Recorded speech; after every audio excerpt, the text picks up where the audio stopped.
Morning, everyone. I'd like to call the Standing Policy Committee on Public Works to order on Wednesday, February 4th, 2026. I would like to welcome our clerk, our senior clerk here. I'd like to welcome Councillor Sharma, Councillor Chambers, Councillor Eady, I believe, is on his way, everyone in the gallery here, and everyone watching online. So I'd like to acknowledge that we're in Treaty 1 territory, the home and traditional lands of the Anishinaabe, Innu, and Dakota peoples, and in the national homeland of the Red River Métis, and that our drinking water comes from Shoal Lake 40 First Nation in Treaty 3 territory. Councillor Sharma, do you want to move the minutes of the last meeting? All in favor? Carried. And I don't know, Councillor Chambers, you want to take the chair? I want to add 2 new business items like on the agenda, if that's possible. Okay, take the chair. So I'd like to have a verbal update from transit folks when they come on transit, and a verbal update from Mr. Berezowski on our new almost real-time sidewalk pathway snow clearing installation that occurred just recently, the software. And also I'd like to hear from Mr. Berezowski on the procurement process on what's happening for the road projects and active transportation projects this year. So he's just going to give a verbal update. Okay, let's just suspend the rules first. Okay. So, go ahead. Motion to suspend the rules. All those in favor? Aye. Opposed, carried. My 2 verbal updates from Public Works and Transit.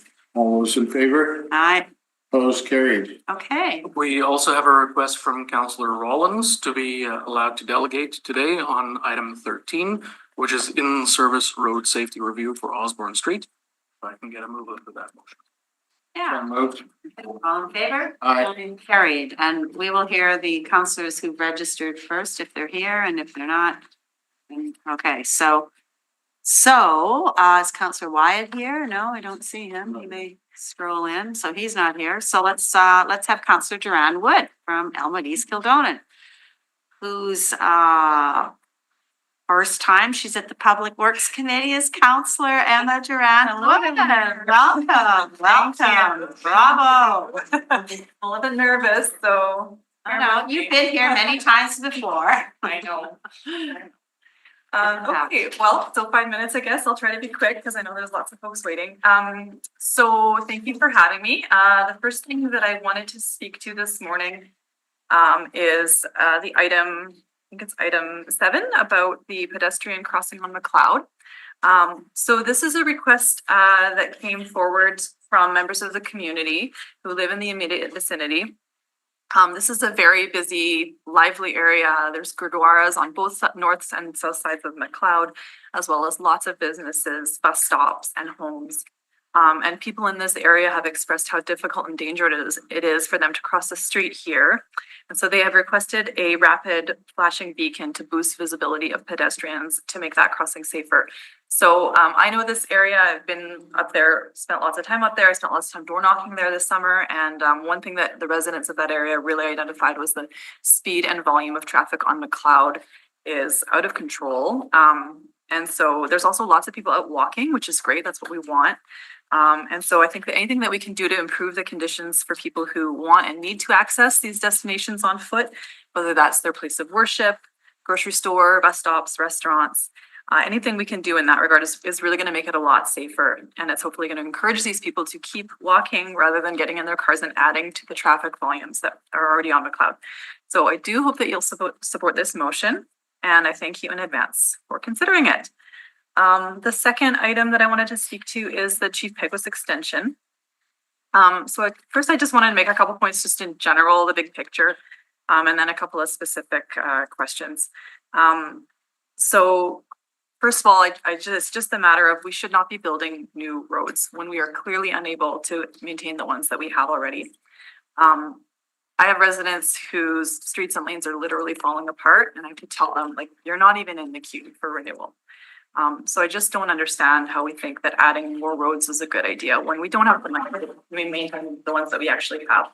And even with the record amounts of capital spent on road renewal in recent years, we're hardly making a dent. And second, it's even worse that we're saying that we need this road to enable new housing and development when we know from the original cost benefit analysis that this development requires above inflation tax increases for 75 years just to break even. The analysis says that we'll actually lose money until 2067. I just think we need to talk about how will we fill that operating shortfall for that long? Where is the money going to come from? Could we get better returns from spending that money elsewhere? And I know we're discussing the road itself and not the future greenfield development today, but I think it's important that we do talk about the effects of that development because that's what we're saying justifies the extension. So it's not just a new road, it's a straight path to more streets, more pipes that we have to maintain and eventually replace. And even if the developers pay for them, we're the ones who have to maintain them and eventually replace them. We all have huge capital needs in our own wards, on top of all the roads and pipes in the city. Got a pool in my ward that needs $15 million worth of work. There's no money for that. There's people calling saying, can we proactively invest in our arenas? There's no money for that. Parks and playgrounds, there's no money. I just think we cannot be adding more liabilities to our plate. So that's the big picture. The second thing that I wanted to point out, I'll just try to do it quickly here, is in the, sorry, just a moment.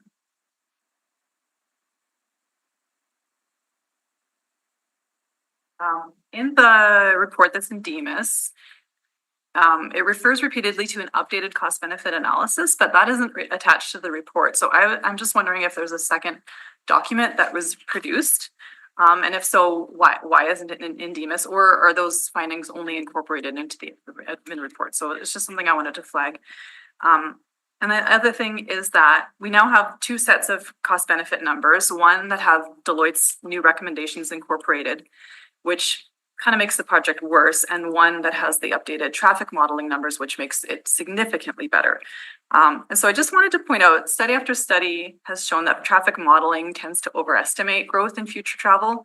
So I think it's important that we consider that when we are giving these updated traffic modeling and growth projections so much weight in the discussion. So that's it for me. Thank you. Okay, Councillor Sharma. Thank you, Councillor. Appreciate your perspective and good to see you here. You're probably aware this is a really important project to folks in my ward. And I just wanted to touch on, I'll be asking some questions, including the one that you raised about the revised cost benefit. Because there is a revised cost benefit, I believe there's some more information related to that. So we'll certainly ask the public service. You spoke earlier about some safety needs in your ward. I'm not sure if you know about this, but there are issues with traffic volumes on streets like Murray and Leela in my ward. So there's a citywide impact that I believe is good to build the Cheap Peguis Trail extension, but also local traffic, not new builds, but just existing. There's a lot of pressure on the main roads that weren't designed to carry that kind of traffic. And for example, Leela and McPhillips, and I'll take you through a tour in my ward. I think you'd be open to that. There is one of the high collision intersections in the whole city. I think it's one of the top two. And so there's citywide interest why this should be done, but I'm facing a lot of local pressure, especially with the housing that's been coming online, the density that my community has. So just existing streets that can't carry the load. They were never designed for it.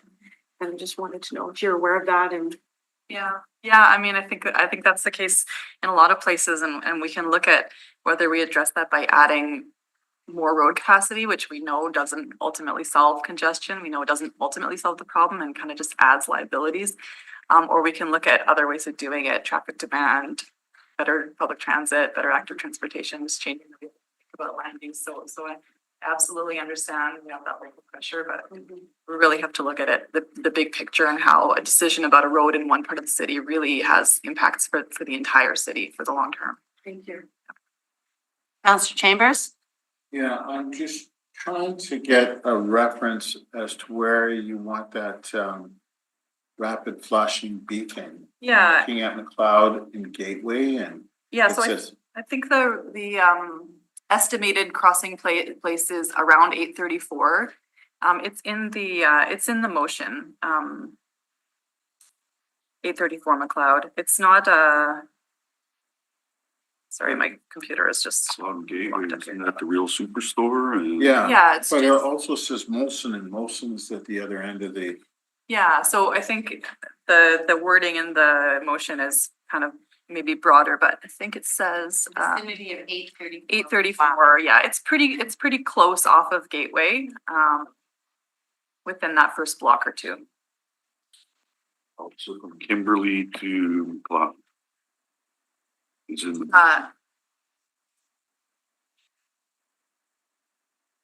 Kimberly to McLeod is in the. so Gateway and McLeod is where the superstore is. That's right. So then if you turn going east on McLeod, heading towards, the end of the line is sort of Molson Panet. But pretty quickly, once you're on that stretch of McLeod, there's the Gurdwaras just to the south Yeah. and to the north. Yeah, And that's the trouble spot that people have identified. So there's already just like a painted crosswalk there. okay. But folks are saying they're really having a hard time kind of being able to cross safely, just wanting to bring some, driver attention and visibility. Okay, perfect, thank you. Okay, Counselor Edie, any comments, questions? I know you got here. Welcome. So Councillor Duranwood, you were talking about Chief Peguis. the motion to win Molson from Kimberly to McLeod. Okay. You're needing a pedestrian corridor, No, pedestrian half signal. well, half signal instead of a pedestrian Yeah, I corridor think the request is a rectangular rapid flashing beacon, so just one of those sort of crosswalk. at McLeod. Isn't that right at McLeod and Gateway? Just to the east of there, yeah. To the east. Further up by the Goodwater? Yes, exactly. Yeah, Okay. that's where people are having a hard time crossing because of Yeah. the volume of traffic. Yeah, I've tried to cross there as a blind person Yeah, in the very. past. It's not fun. Yeah. Okay. Okay, no other questions from the committee? Thank you very much for Thank your you so much. presentation. Thank you. All right, Mr. Clerk, our next delegation, then I guess Councillor Wyatt's not here, so we'll go to Councillor Rowlands. Good morning, Councillor Rowlands. Good morning. How are you? Very good. Good. Listen, I am here to talk about item 13, but seeing as you've successfully added an item on transit, I'll let you know that this is a long-awaited item for of us in the City Center Community Committee. As you know, we had passed a motion hoping for a transit item on Public Works. I'd encourage you to keep it here, keep an open door to the public. A verbal report, as you know, does not allow for folks on the fly to necessarily appear today. And so I'd encourage you to lay it over so that that can happen. I will say that I am producing another transit report at City Center Community Committee like I did a few months ago to provide a transparent look-see of what's going on in my ward, in particular the extended wait times, the cold exposure, the frequent routes that aren't frequent, ghost buses that we're still seeing, increased transfer longer trips, and really abandonment of transit, the continued medical appointments that my residents miss, and increased reliance on taxis and Ubers. Of course, it's winter time, so seniors are without cars, downtown residents are without cars, and so I'm really hearing some increased social isolation due to the primary transit network and the places that people aren't able to go, in particular senior women. Safety and security on board continues to be an issue, whether Osborne, Morley, right to the St. Vincent Center. And so I'll raise those in a cursory way because I wasn't necessarily prepared to talk about it today, and then move on to item 13, one that essentially what I'm here for today. As you know, I was here a few months ago to talk about a resident of mine, Rosalie Tennyson, and the motion that I wanted you to walk on to the committee, one that I had sent you with respect to Osborne and a pedestrian safety specifically in Osborne. And it's before you today again, having passed the community committee unanimously. Rosalie Tennyson is someone who should have arrived safely. At the same time, as I had said last time, there have been students hit, really rough injuries to see as a counselor, and I know, like me, you've experienced that yourselves. As you know, the motions that I bring forward today are motions that I have brought forward pertaining to Osborne. A few years ago, in fact, we got a report. And when we finally did, the rationale for not moving forward on a pedestrian pilot in Osborne was stark in its simplicity. The projected 2-minute delay to vehicle commute times. And that was enough to outweigh a request for a pedestrian pilot. And as a counselor, it doesn't get any louder for me but what I do want to underline is the harms that is clearer for me.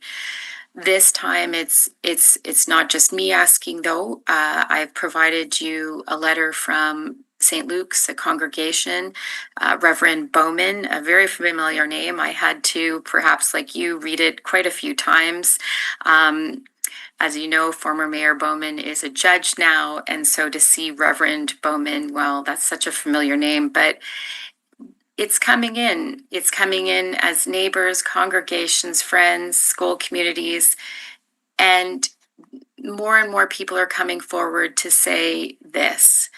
It's almost happened to me. It happened to someone I love or my dear friend. And as you know, when there's a consultation like there is on Wellington, and I want to thank Ward, another congregation, or at least a house of a congregation, the Fort Rouge United Church, for hosting the pancake breakfast this weekend on Sunday to talk about Wellington road safety. What's been the hardest in recent months, though, I'll share with you, is really asking repeatedly for life-sustaining social service work and not getting the dialogue, whether it's on transit, whether it's this, or whether, of course, this week, as you know, it was terrible news for inner city community of West Broadway, cut in half as they were after decades. We have a minute left. Like, do you need one more minute to wind up? Because Yes, your time is up. Okay, so can we have a motion here for another minute? So moved. Okay, all in favor? Carried. So as you know, difficult week all round, but the emails going unanswered, the follow-ups stalled. And so a message was received last year, don't bring a walk-on, put it through community committee. So here we are. So I believe what I'm asking for today is modest and reasonable given the urgency. And I'd appreciate your willingness to look at this again, to ask for a report on a pedestrian pilot for Osborne. It remains the request now. The context hasn't fundamentally changed. It's just worsened that the stakes, it's just worsened. The stakes aren't theoretical. And so I'm hoping to get a lot more engagement. And I hope you take a look at the Reverend Father Matthew Bowman, who wrote you a letter, me a letter that I passed on to committee, and I'm happy to take any questions.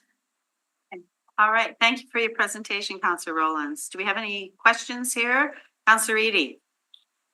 I understand the need to have a report to your community committee in terms of transit and that, but I beg to differ on one of the things that you want. It existed in the old system and it exists in today's system, and that's exposure to cold. I've had to wait for a feeder bus, for 25 minutes, 20 minutes in very cold weather.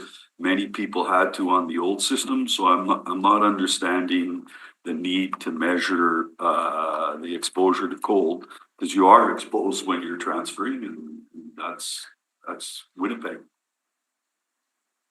If I may respond, the exposure that we know is longer route times, longer walking times, and many people are commenting on how much longer a relative trip that they used to take now necessitates an hour longer. And so that exposure to cold that you point out, of course, nothing new for Winnipeggers. What is new is when there is late arrivals, when there is missed buses, phantom buses, and when there are longer transfer times and transfer times altogether, you're spending a great deal of time in the cold. And this is a point that Councillor Gilroy has made on social media when she tried to get from the West End to Dakota and didn't make it. Ended up in St. Vital with praise from her husband, for her husband who was with her on the journey. Well, I have good news, Councillor Rollins. We're having a verbal update and they're going to be talking about now the GPS and the data that they're getting out of the GPS system. They weren't getting data, as you know, for a very long time. And that impacted many things. So we're going to be hearing about that today and some of the challenges and the solutions that they're bringing forward. Councillor Reedy, you have a Madam question? Chair, I just want to make a point that missed buses and all that kind of stuff used to happen on the old system, and people were exposed to cold. If it was after 7:30 and you happen to live on Scotia, you have to walk quite a distance in the very frigid cold to get home. Those existed prior. There's nothing new about it. And if we would have asked the question about exposure to cold under the old system, you'd get the same answers. Thank you. Okay.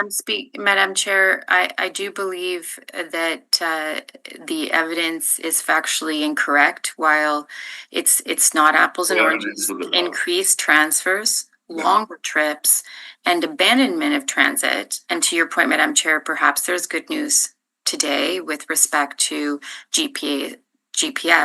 Yeah. But when you have 2 to 3 buses and when you have longer transfer times or missed buses, you're actually waiting more in the cold.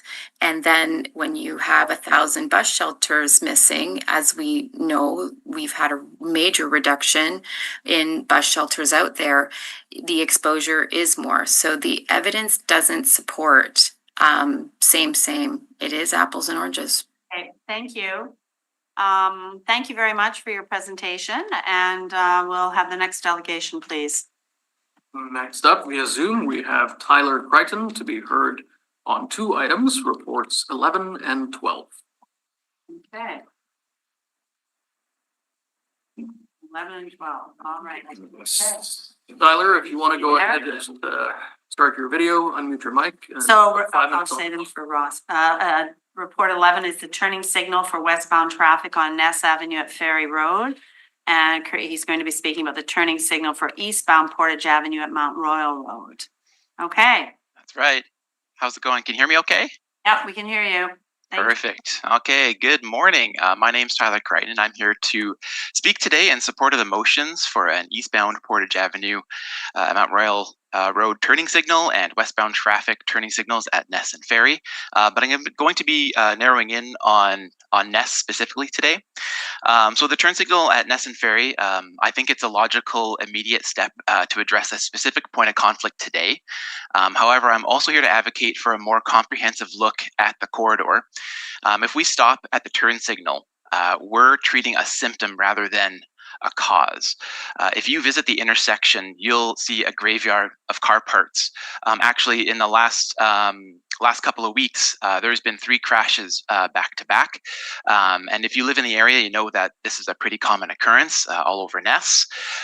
So it's clear that the current design is creating predictable and avoidable conflicts. In preparation for today, I've spoken with about 15 local residents and 2 local businesses along Ness. Despite their difference in backgrounds, they all share the exact same feedback. People are driving too fast on Ness. This isn't just an observation, it's a daily occurrence. We've seen vehicles collide with local businesses. There was actually a hair salon where an SUV plowed through the front of it, closing it down.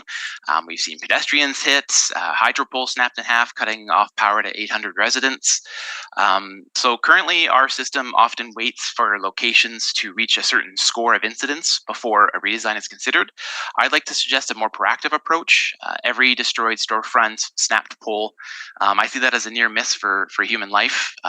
Replace one for the other. It could happen. They're in the same locations. We shouldn't need a tragedy to justify a tape measure. The core issue is that Ness Avenue is having an identity crisis. It's a Strode, a hybrid that tries to be a highway, and it also tries to be a residential street at the same time. It has wide lanes, really long stretches. It's a really big thoroughfare, but at the same time, it has homes, schools, bus stops. It's more of a neighborhood street. Ness is a residential street. It should be at most, in my opinion, 50 kilometers an hour the entire way. There's a couple different zones it changes speed on it. I think it should be 50 the entire way. There are several homes, as I had mentioned, where driveways are backing right out into Ness, so people have to back out their cars onto 60 kilometer an hour traffic. That's difficult, that's scary, that causes a lot of anxiety. There's fences. So on this road, there's fences just mere feet away where people are doing 70 kilometers an hour and faster. It's not uncommon to see damaged fences because people predictably find their way off the road when something happens and they're hitting people's private property. But when a road is designed wide and straight, it effectively tells the driver that they can go 70. It feels safe to do so. I know we've all done it. We've all been driving in our car on a wide road and we've looked down, I'm going too fast, right? This is just human nature. Even if the sign says 60 or 50, it's just going to happen. An analogy that I like to use is if everyone trips over the same doorway, we don't blame the walkers. We would look at the door. There's something wrong with the design because everyone keeps doing it. If everyone's speeding, we should be looking at the design. We saw this at Ness and Mount Royal last year. A turning signal was added. Yet we're still seeing collisions. In fact, I was there at the intersection this week. There are fresh car parts in the middle of the intersection, right where that turning signal was installed. So this proves that signals alone can't overcome physics of high-speed road design. There's also a fiscal component here too. It's a burden on taxpayers to continually repair for infrastructure like light standards that keep getting knocked down when the road design encourages the very speeds that cause these accidents. And we also can't police our way out of this. The city can't afford to have a police officer in a cruiser on every block to enforce the speed. I know Public Works is currently working to review the speed limits across the city. I'm a little unclear on where that is. I know it's been pushed back a few times. Whether or not Ness is going to be included in that initial report, lowering the speed is only half the battle. To be successful, the road needs to feel like a speed that people want to drive. I'm asking the committee to approve these signals today because I do think it's a small thing that we can do today, but also to recognize that it's not the final step. I'd also like the Public Works committee to direct Public Works to explore, a tape measure solution.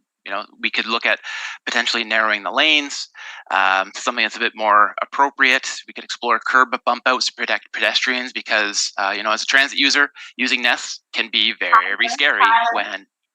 Can you wind up your 5 minutes? Yep, I'm almost done. Yep. Right, okay. Ness is scary to use as a transit user.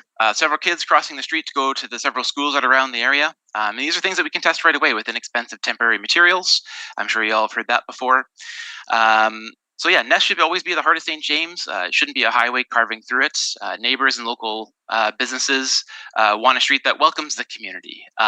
We don't want to see our community members continually getting hurt and watching our space being overrun by speeding vehicles. So I encourage you, please approve the signals today, but let's use that as a starting point. Let's work together to build a transportation system that prioritizes the needs of everybody in the community and everyone in St. James who calls it home. Thank you very much. Thanks for your presentation. Now, do we have any questions from committee members? Councillor Eadie. I really appreciate your presentation on this. It does sound very difficult, but I'm having a bit of trouble, and I'll be asking the administration, but I always thought that Ness was the same as McGregor or Salter, where you have residential, schools, all that kind of, all the same thing on Ness. Those are regional roads, at least up to Leela. Isn't a portion of Ness, like from Bulla Park out to a certain place, is that not considered to be a regional road? I can't tell you the exact specification if it's a regional road. I could imagine that it would be classified that today. I guess regardless of how it's classified, the problem still exists on what it is today. Yeah. I don't know if you know, but some measures were taken on Salter and McGregor to make it easier for pedestrians to work past traffic on their way to school or to various local businesses and that sort of thing. So I'm not sure if any of that kind of thing exists on this, but on McGregor and Salter, they've implemented some things that drivers hate, but pedestrians and transit users appreciate. Yeah, I'll take a look at those. Nest does have a few crosswalks, and they have had the additional lights put on them. But I can say, as somebody who walks around the neighborhood, you press those lights and people, lights don't stop people, right? So they're going far too fast, and especially when it's slippery out, like with the weather that we had last night, that creates even further problems. So did you, Councillor Chambers? Yeah, so the accidents that have been occurring on Ness Avenue there and Ferry Road and whatnot, have you had the opportunity to raise it with the area councillor? Yes, I have. I actually emailed him about this, and he said he supported the turn signal, but didn't take it any further with some of these suggestions that I had provided. Thank you. Welcome. So what'll happen, Tyler? Very similar to what happens when you go to the doctor and you've got a problem. There's a problem here, we think. So the department will study it. They're not just gonna run out and put lights up. They're going to go study it and have a better understanding. Like you said, it may be part of a bigger issue, which it probably is, maybe not, but that's the process. So when we get to the item on the agenda, we'll discuss it with the public service, but I expect that we'll move it forward and they'll analyze it and then come back with a report. And then we have to find funding in the budget to do it. And Absolutely. It always comes down to the priorities in the budget, right? well, it comes down to the money that we have. Now, if you Yeah. want to Oh, I totally understand that. Yeah. yeah, so we have a list of projects that are warranted. That means that meets criteria to get lights, turn signals, whatever. But I don't know where it fits in the priorities, right? Because there's a lot of priorities and a lot of them are unfunded. So Yeah, I totally appreciate that, right? We only have, there's only so many tax dollars to go around, right? Yeah. So there's different priorities, but I'm here advocating for the community that I love, and getting it on the public record. And I really appreciate the process. I'm not here to dispute that, but I do want to say that it is a problem, right? Oh, Being yeah. out there, it is a problem for sure. It's you can't say that it's not. So, but I'm doing what I can as a citizen to come out here and get it on the public record to try to call attention to it. So I really appreciate y'all. super great. Okay, super great. Thank you very much, Tyler. All right, thank you, Mr. Clerk. Our next Have a delegate. wonderful day. See you later. Bye-bye. Next up, we have David Linton to be heard in support of council update for the preliminary design study, Chief Peguis Trail Extension West, Main Street to Brookfield Boulevard, February 2026, which is report 6 on our agenda today. Perfect. All right. Okay. Good morning, Mr. Linton. Welcome. Good morning. Thank you for having me again. I do appreciate it. On behalf of the Manitoba Trucking Association, I'm appearing before you today in support of the recommendations by the Public Service on item 6 on your agenda. I would like to commend the work of the department for updating the traffic modeling and growth projections relevant to the Chief Peguis Trail extension. It is important to note that this work falls within the purview of the department, not the purview of the peer review of the cost-benefit analysis. Updating the base year for traffic data is a practice that should be conducted for all road project assessments, including but certainly not limited to the Route 90 refurbishment project as well. The MTA is also pleased to note that the Department of Public Works has updated its trip generation models to meet standard industry practices. As noted in the report, these revisions show a much higher estimate of the traffic traveling to and from Centerport, which is the fastest growing employment area in Winnipeg, and in the immediately surrounding vicinity. The importance of applying industry standard practices such as ITE trip generation cannot be understated, and I cannot help from wondering what other planning functions of the city or development proposals put to the city for approval have been lacking in this regard. For example, it would be interesting to see how the updated ITE standards and this updated city's traffic modeling, how that applies to the Naui-Odina transportation requirements on the Route 90 refurbishment. I would also raise the question of whether such standards were applied to the Costco development in Portage Avenue near the Red River Exhibition Grounds. As I have pointed out on other occasions, transportation is the land use that enables all other land uses to function and should never be treated as a secondary consideration in any development decision.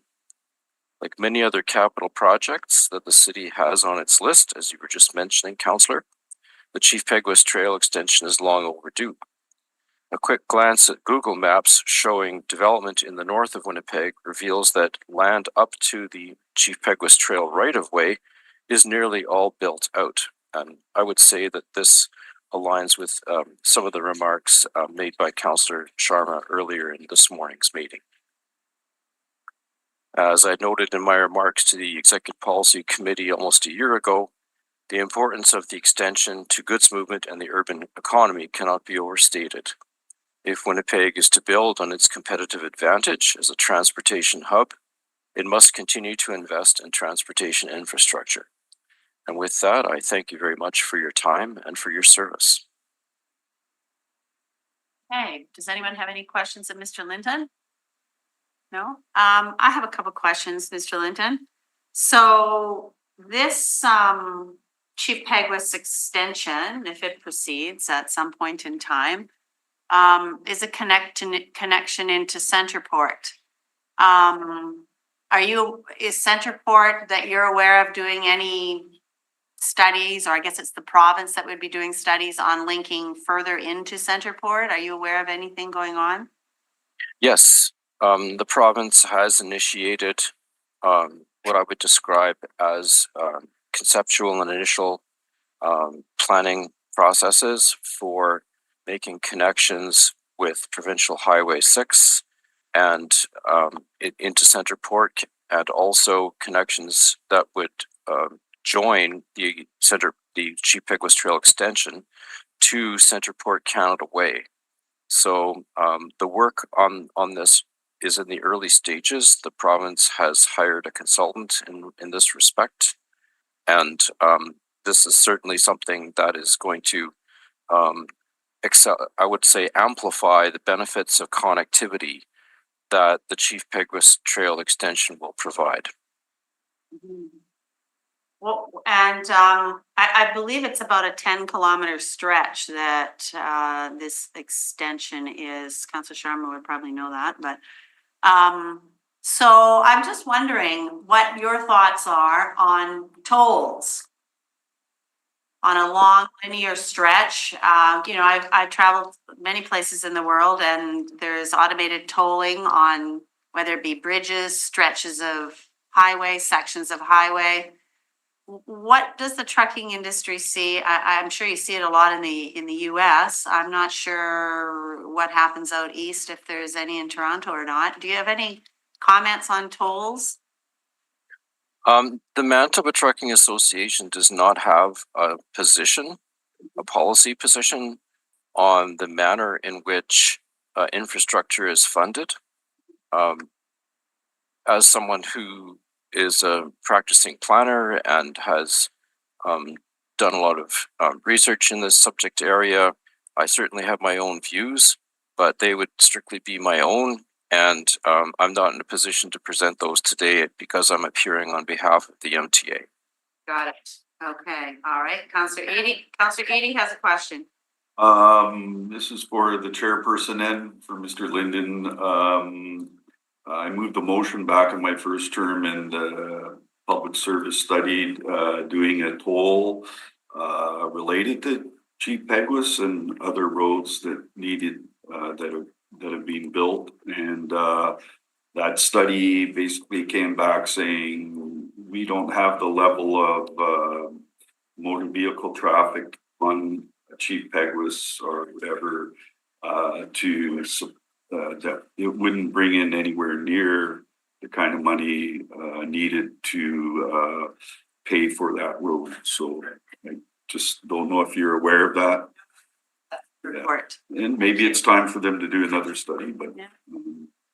I'm just saying it was looked at it and tolls were, we just don't have enough. It's not like Toronto's toll highway there, so, which gets way more traffic than any of our streets here in Winnipeg. And Mr. Linton, where do you envision from a trucking perspective, like a lot of the trucking to like, where is it now versus if Chief Peguis opens up? Well, right now there's a great deal of east-west traffic on Inkster. Some of that has origin and destination in the Inkster Industrial Park. Speaking of traffic broadly, there is a great deal of traffic as well on Leela and in the McPhillips vicinity, as was pointed out earlier in this morning's meeting. One thing that is, I would say, is quite relevant to this question from a regional perspective is that the North Perimeter Highway, the sections next to the Red River from Main to McPhillips and from Main Street further east to Henderson are extraordinarily busy. They are some of the highest volumes anywhere in the province of Manitoba. So I certainly foresee, as the province undertakes over the future years improvements to the North Perimeter, there will be certainly increasing pressure on the existing network as we currently have in the northern segment of Winnipeg. And that pressure will be even greater as time goes by. So one of the, I would say, non-discussed benefits of building the Chief Peguis Trail would be to assist in the relief of some of that perimeter traffic, making it safer, and enable the construction of new facilities on the North Perimeter to be done in a safer and more effective manner because of the ability of a Chief Peguis Trail extension to take some of the traffic load off of the perimeter while that work is being done. So that's certainly not, I would imagine, on the top of the list as a criteria for establishing the completion of the extension, but nonetheless, it would be a benefit after the extension is built for the overall traffic network that trucks and other vehicles use on the northern side of Winnipeg. Thank you. All right, if there's no further questions for Mr. Linton, thank you very much for your presentation and your words. Thank you. Thank you very much. A pleasure to be with you. Okay, Mr. Clerk, our next delegation is. Next up, we have Mr. Steve West to be heard on 3 items. Yes. Reports 3, 5, and 13. And just for the benefit of everyone here, Mr. West, if you can keep your comments on number 3 to what's before the committee today, which is the request for an extension of time. Thank you. Thank you, Mr. Clerk, and good morning, Madam Chairperson, members of the committee, and the public service. On the item about Wellington Crescent, I'll open, as I have done in most of my appearances at this and other committees, that I'm wearing red today.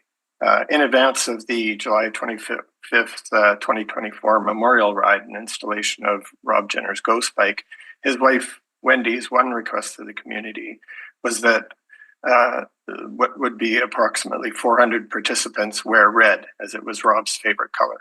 So at least until this project is implemented and Wellington is a little safer for road users, I will continue that tribute.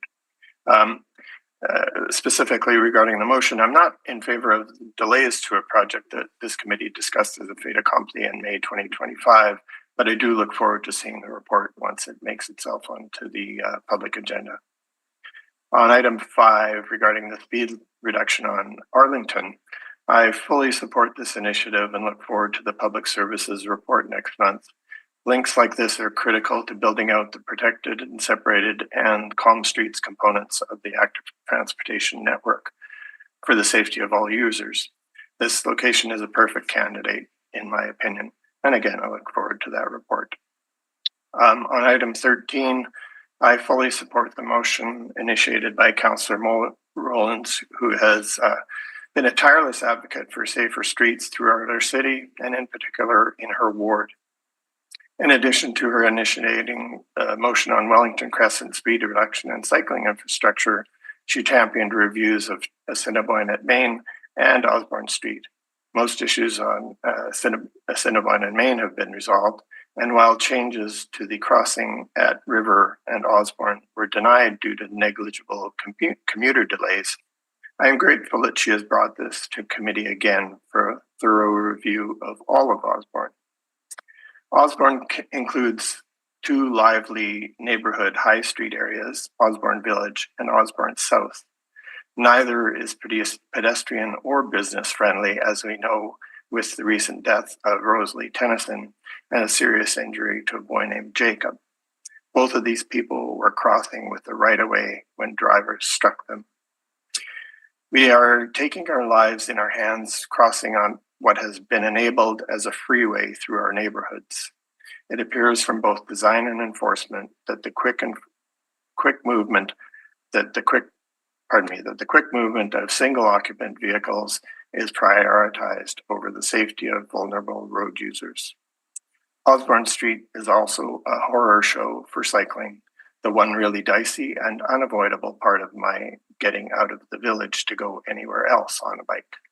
I've been close passed within a foot by a speeding truck going into the underpass at Confusion Corner, and I wouldn't wish that on anyone. And toward the north end of the street, there's no safe way once one crosses the river with the small shy lane that disappears at either end. It all encourages cycling on the sidewalk, illegal and problematic, but understandable given the carnage we've seen with numerous vulnerable road users hit in collisions.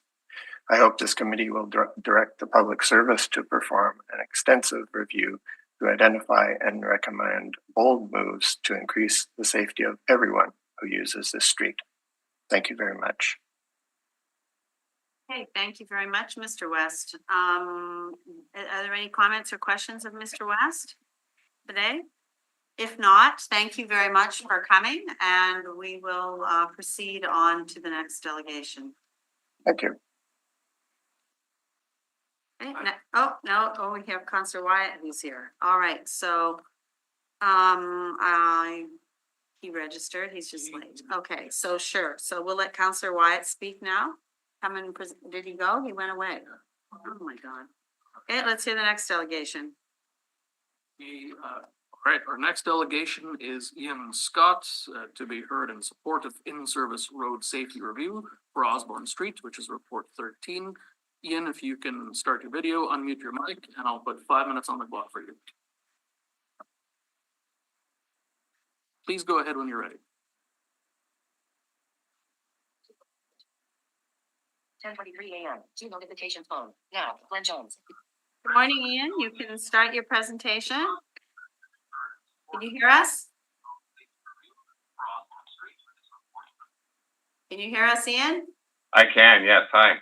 Okay, can you start your presentation? Okay, thank you. I'm here in support of item 13 as well, for that Councillor Rollins has put forward for that review of the comprehensive and detailed study aimed at improving pedestrian cyclist safety in the Osborne community. I would also like to lend my voice to that as a resident of South Osborne. I'm a father of two kids, ages 9 and 6, and I've lived in the community for a decade, and I want to live in a community with my kids where I don't fear crossing the street or having my kids cross the street, or the feelings I currently have when we try to go on a family bike ride. I love to be outside with my kids. We have a beautiful community, visiting the shops on Osborne, but that enjoyment is always hindered and dampened by the knowledge of the high fatality risks and injury risks associated with traffic collisions, as we've seen in our community in the last several months with different collisions and Rosalie Tennyson's death too on Osborne. And I don't want my kids, or anyone else's kids for that matter, to grow up fearing to be on our city streets for whatever reason, frankly. And I think all residents of Winnipeg deserve this. Osborne is an important, historic, beautiful, busy neighborhood in our city. And all residents will benefit from a road safety review that Councillor Rollins has proposed through her motion. And I would like to see the city also carry out the resulting recommendations of the comprehensive and detailed traffic study. The pedestrian deaths and injuries along Osborne aren't acceptable to anyone living in our city, regardless of what neighborhood someone lives in. And the road safety review is a critical early step in making our city more livable for all. Thank you. Thank you, Ian. Okay. Do we have any questions from the committee members? No, you made a good delegation, a good presentation. Thank you very much. Thanks for coming. Thank you. All right, Mr. Clerk, our next presenter and the item. Next is Councillor Wyatt to be heard with respect to report 4, 7, 8, and 9. Good morning. Morning. Morning, committee members. Thank you again for having me. Appreciate it very much. I wish to speak to a number of items. I'll cover them as quickly as possible. I know you have a busy agenda today. First of all, let's start in reverse, shall we, Madam Chair? Sure, thank you. All right. Item number 9, stop, drop, and go program. I want to thank you, committee, for having this on your agenda. I've been here 20th year, I suppose. I don't know if I'm supposed to say that, but I would say that this is the one issue that keeps coming back to us over and over and over again. And it doesn't make any sense, Madam Chair, because it's really not our issue, is it? It really is the issue of the school divisions. And it's a very frustrating issue because it's the solution is as plain as the nose on our faces. You know, down in the United States, they have a very good system, is my understanding, where they have a flag system where they have the children dropped off safely and moved along. And I don't understand why we can't ensure that the same system exists here. We do have some tools before us that we could use. One is probably a bit more like a stick, one more like a carrot. The one tool we have, if we wish to, is to give the school divisions notice that within a certain period of time, maybe a year, maybe 2, maybe within 3, we would start enforcing our traffic bylaws of parking on the street, and we will be assertive about it. You know, well, I know, but the problem is that I just recently got an email from residents saying, well, you should remove the snow more on the boulevard in front of Harold Hatcher School. Harold Hatcher School has a drop-off actually right there, but they don't have a system in place for dropping off these students. Extremely, and then some are dropping them off on the back lane, and I get calls from residents complaining about the drop-off in the back lane. It's absolutely ridiculous, Madam Speaker. Number 1. Number 2, the other option is to request the provincial government for legislation to legislate the school divisions, to require them to bring in a stop, drop, and go permanent program across the city. Because clearly, I think I heard a statistic that if it's anybody, I think it's under the age, I don't know what it was, 42 or something like this, you know, they never walked to school. They were driven, right? It's been going on that long now. And so we really should bring this issue to a head. And I encourage you, committee, I want to thank you for having this on your agenda and for being prepared to take on this issue. It's something that if you could solve this will be a big solution. This will be a major thing in the city of Winnipeg. And it's not as if it's impossible. There's so many. I was talking about with a former retired teacher the other day who actually graduated from Bemidji University. He's very familiar with the United States, and he was telling me about how they do it in the US again and how well organized it is. And so the solution is there. It's just a question of having the political will to make it happen, I suppose. And we really have to encourage our colleagues at the other levels of government to do so, to help us on this. So I just want to say that about that issue, Madam Chair. Moving on, I just maybe jumping to the front now, to the top of the agenda. I think I sent to the committee members a motion, a suggested wording of a motion. I think you received it all. I hope you received it all regarding the matter on Victoria Avenue East. I want to thank you, Madam Chair, again, and the committee members for your assistance on this matter. I want to thank Mr. Bjorn Radstrom for his assistance and his patience, also Jim Berezuski. I believe that with the proposal before you today, namely, the options we've been given now of the reduction of 1/3 of the buses at off-peak hours by April, the removal of 20 deadhead buses, they're not deadheading on Victoria to move to Pandora, and then a 1/3 reduction, possibly higher than that, of the buses at peak hours by that happening by the end of June. And as well as having the lower speed limit for the transit operators down from 50 to about 30 or so. That can be done immediately, my understanding is very positive step. And furthermore, Public Works Department prepared to fix the problem joints in the street this spring, 17% with also some of the manholes having to be realigned is very positive. And so we want to thank, I know Hayden's going to speak, but we want to take this opportunity to thank the committee. If this is adopted, this will go a long way, I think, to addressing the concerns on Victoria Avenue. So I want to thank you for your patience and for your ongoing attention to this matter, Madam Chair. Pertaining to the next item on the agenda that I read, Redonda, 359 Redonda, Mike Cantor had a chance to go to the resident's house the other day. I haven't had a chance to talk to Mr. Cantor. If the committee is willing, I'd appreciate if it would be laid over just for another month, just to give me the opportunity to speak to Mr. Cantor. And then finally, if I could just get a small extension, 2 minutes. So moved. Thank you. A minute. A minute, okay. I will say this, I'm in support of the effort on Cloud Avenue. That involves 2 Gurdwaras. I want to thank Councillor Bawadi and Councillor Durant Wood for that one. And finally on Concordia Avenue, I sent you all, and I'll give the clerk again another copy here. I think I sent a copy of a motion for consideration. Now, let me just say, on Concordia Avenue, let me stress to you, the Lagimodier in this section handles around 60 to 80,000 vehicles at peak hour. This is the equivalent of Aboriginal Miskina, or the equivalent of Route 90. You're talking about item number 8 now? That's right, Concordia? item number Okay. 8, yes, Got it. the Concordia overpass. Got it. What I'm proposing here is that we take steps to mitigate the traffic. Believe it or not, Madam Chair, whether we like it or not, I would say the lion's share of the traffic is now ex-urban.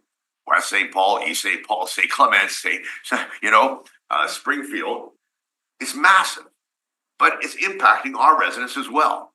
And I think it's incumbent that we look at options here, and the options I presented about these lanes. Another minute. Thank you, Madam Chair. All in favor? Thank you.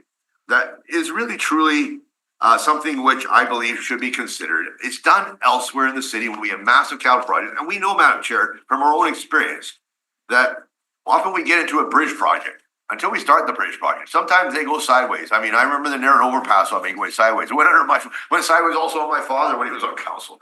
Bridges have surprises. It's a 2-year project, but it could be longer than that. And I really think this solution, I'm presenting an option of and I'm very, Jeff Brody, Councilor Brody is also very concerned about it. He was supportive of it in the committee. I want to state that I thought about it, you know what, let's even look at the temporary option. Now that would be throwaway, right? To put in throwaway asphalt lanes, that's the downside of it. It's better to be putting the permanent ones in. But to give you an example, Madam Chair, and I'm going to be very upfront and on, there was a developer charge on this area. $900,000 collected for these roads. But at the time, I had to move the money many years ago towards recreation because we were having all these expansion interests, but I had to move it to Park City West Community Club to get things done there. And the developers agreed, but it still leaves an issue with regards to this.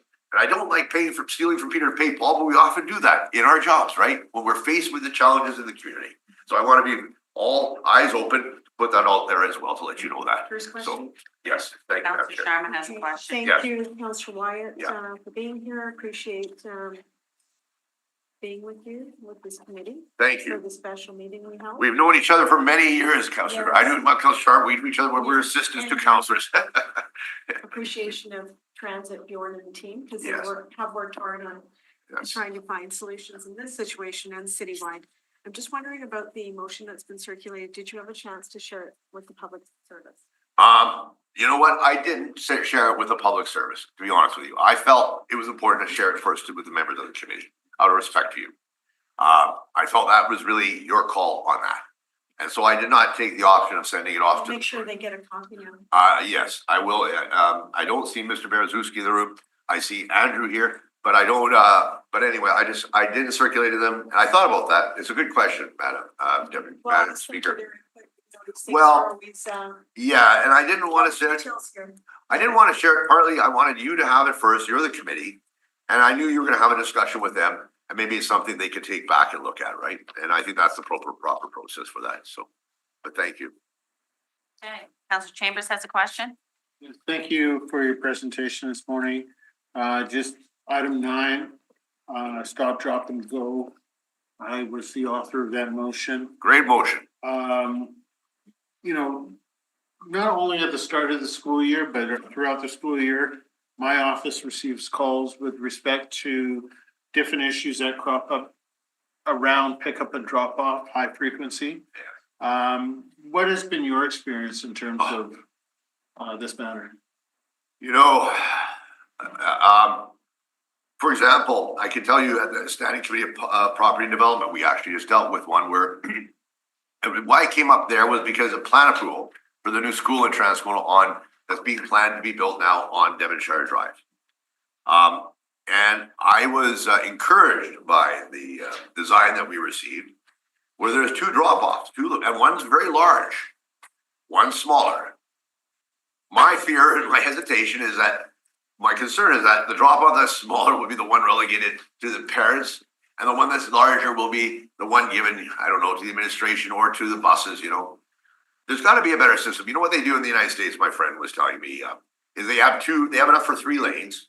One lane is the buses where they park, and then the other lanes are for the vehicles that come through, and then the driving lane, right? And so they basically bring them in, and they flag them in one at a time, and you're out, you're going, and you're off again.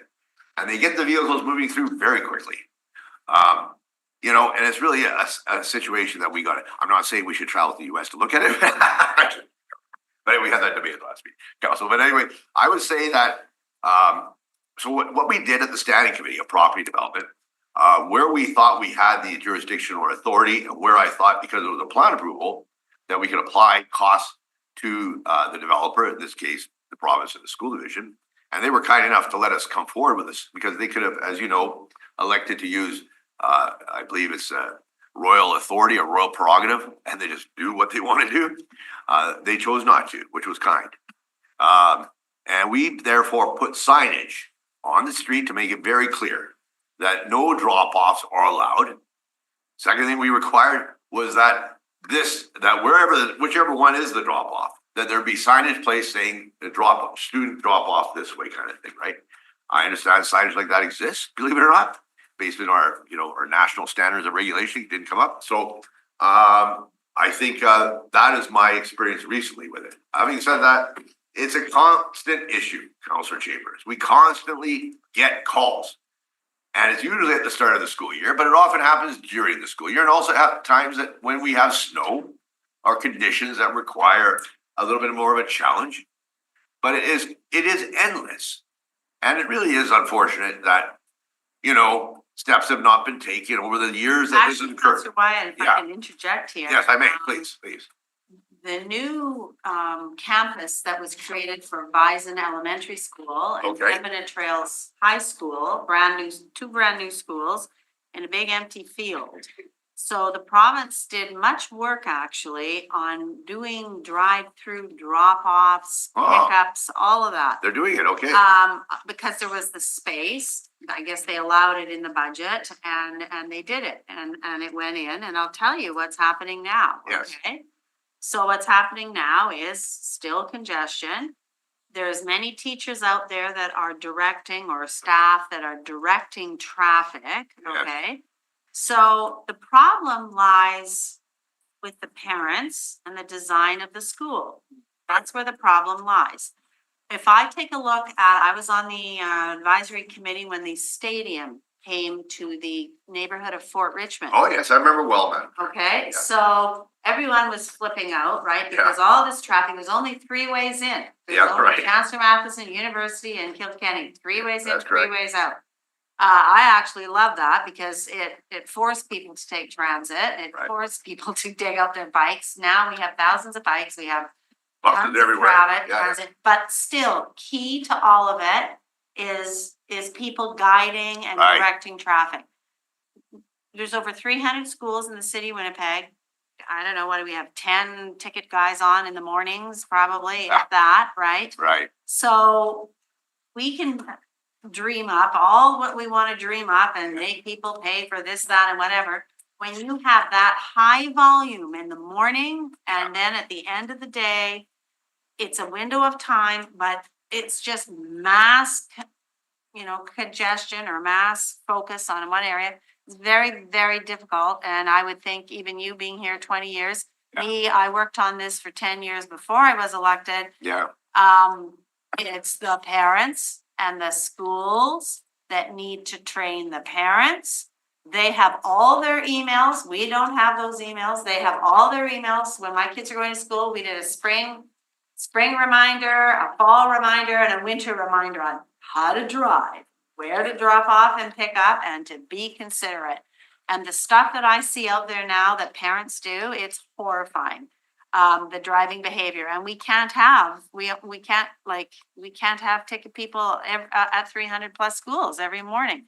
So it is a real challenge, and I really think that the school divisions need to tune up the parents more so than they do. If I may say, I think, Madam Chair, you hit the nail on the head. I think that it's a dual responsibility. It's parents and the school division. It's a lack of leadership on both parts.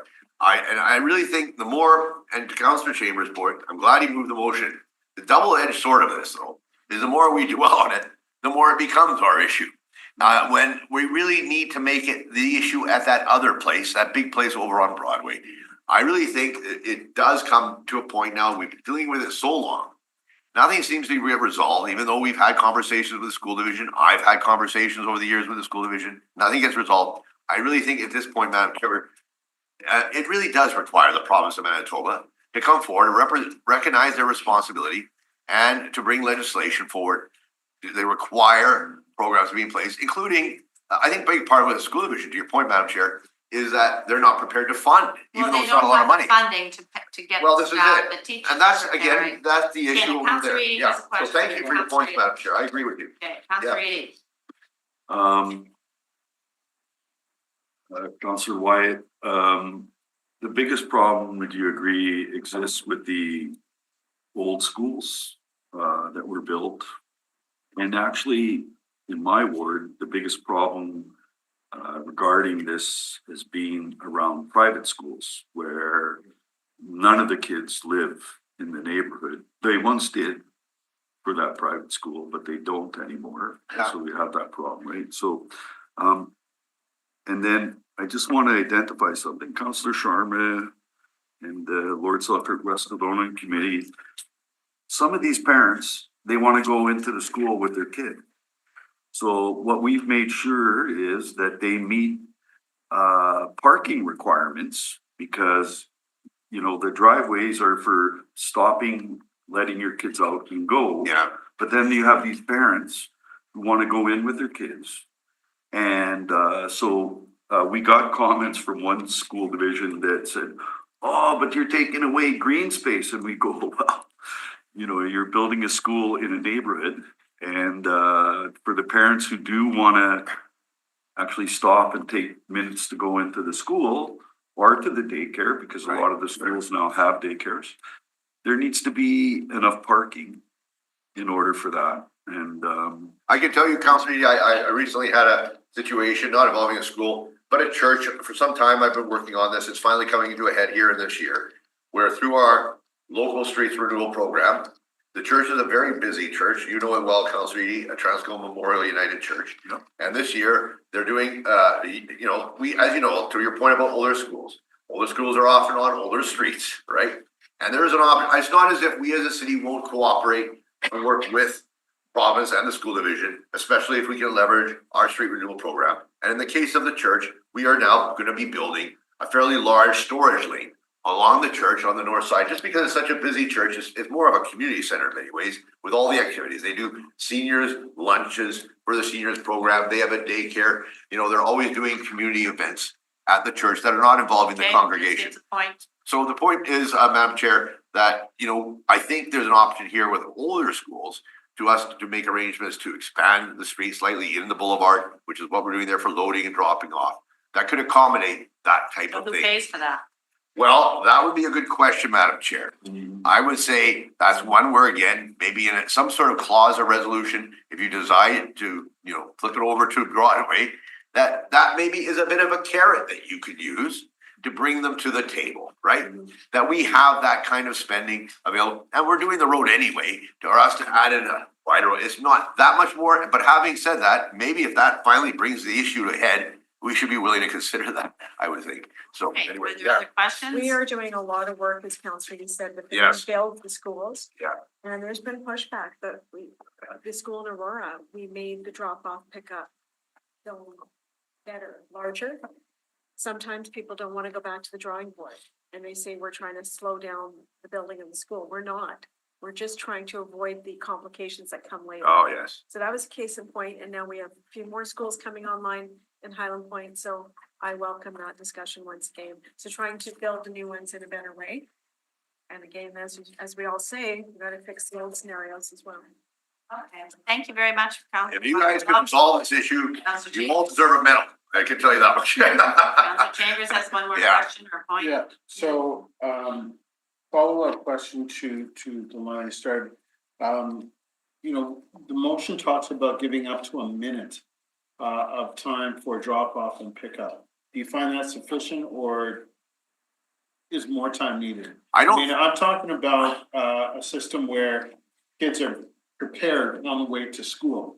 You know, you got your backpack, your lunch bag, or what have you, all of the stuff you need for that day. So as you get to that zone, it's a matter of grab your stuff and out the door. As opposed to organizing yourself while you're in the school, drop-off zone. you know, Councillor Chambers, the challenge we're gonna have, and I hear where you're coming from, and I appreciate everything you're suggesting, and I want to thank you again for moving this. The challenge we're gonna have is what can we enforce? And what to our staff is enforceable and relatively easy to enforce. I really think that the only tool that we have really here is to enforce the highway and stopping illegally on a road, which technically is not supposed to be permitted, right? It's not, there's no stop sign, for example. They're not stopping for a stop sign. They're not, you know, I think we should just stick by the book on this one. The reason I say that, and in terms of enforcement, is just because we've been dealing with it so long. If we get into you know, the roots or into the low level of this issue, I think we're gonna run into issues where all of a sudden now we're gonna be entwined in the issue. Well, we can't do this and we can't do that. I think we stick to what we can do. And two things we can do, we could say that we're gonna start to enforce, and we'll give them a period of time of grace, but then we're gonna start to enforce actively and penalize people. And then that will get the phone ringing when parents are getting tickets, right? But we have to hold firm. And we have to keep the issue where it needs to be at the province and at the school division. And that's why I think the second initiative, which is to call on the province to initiate legislation to address this once and for all, which may require the province, yes, to fund these drop-off zones. Nevertheless, that I think is the way to go forward. That's my suggestion, Council. So, and again, the intent of this motion is not as revenue generated. No, not at all. To Absolutely, increase safety. yes. And We could even you might want to even say any fines, collected revenue fine will go towards educational or, you know, things, purposes and programs that the city already offers, and we can expand it. Just to make sure that's an excellent point, Councillor. Thank you for making it. Perfect. Thank you. Okay, thank you very much for your presentation. Thank you. Councillor Wyatt, on multiple topics. We'll be discussing them in our committee. And thank you for your attention on the Concordia matter. It's quite a serious matter in Northeast Winnipeg, Madam Chair. Thank All you. right, Thank you. okay. All right, thank you. Mr. Clerk, our next delegation.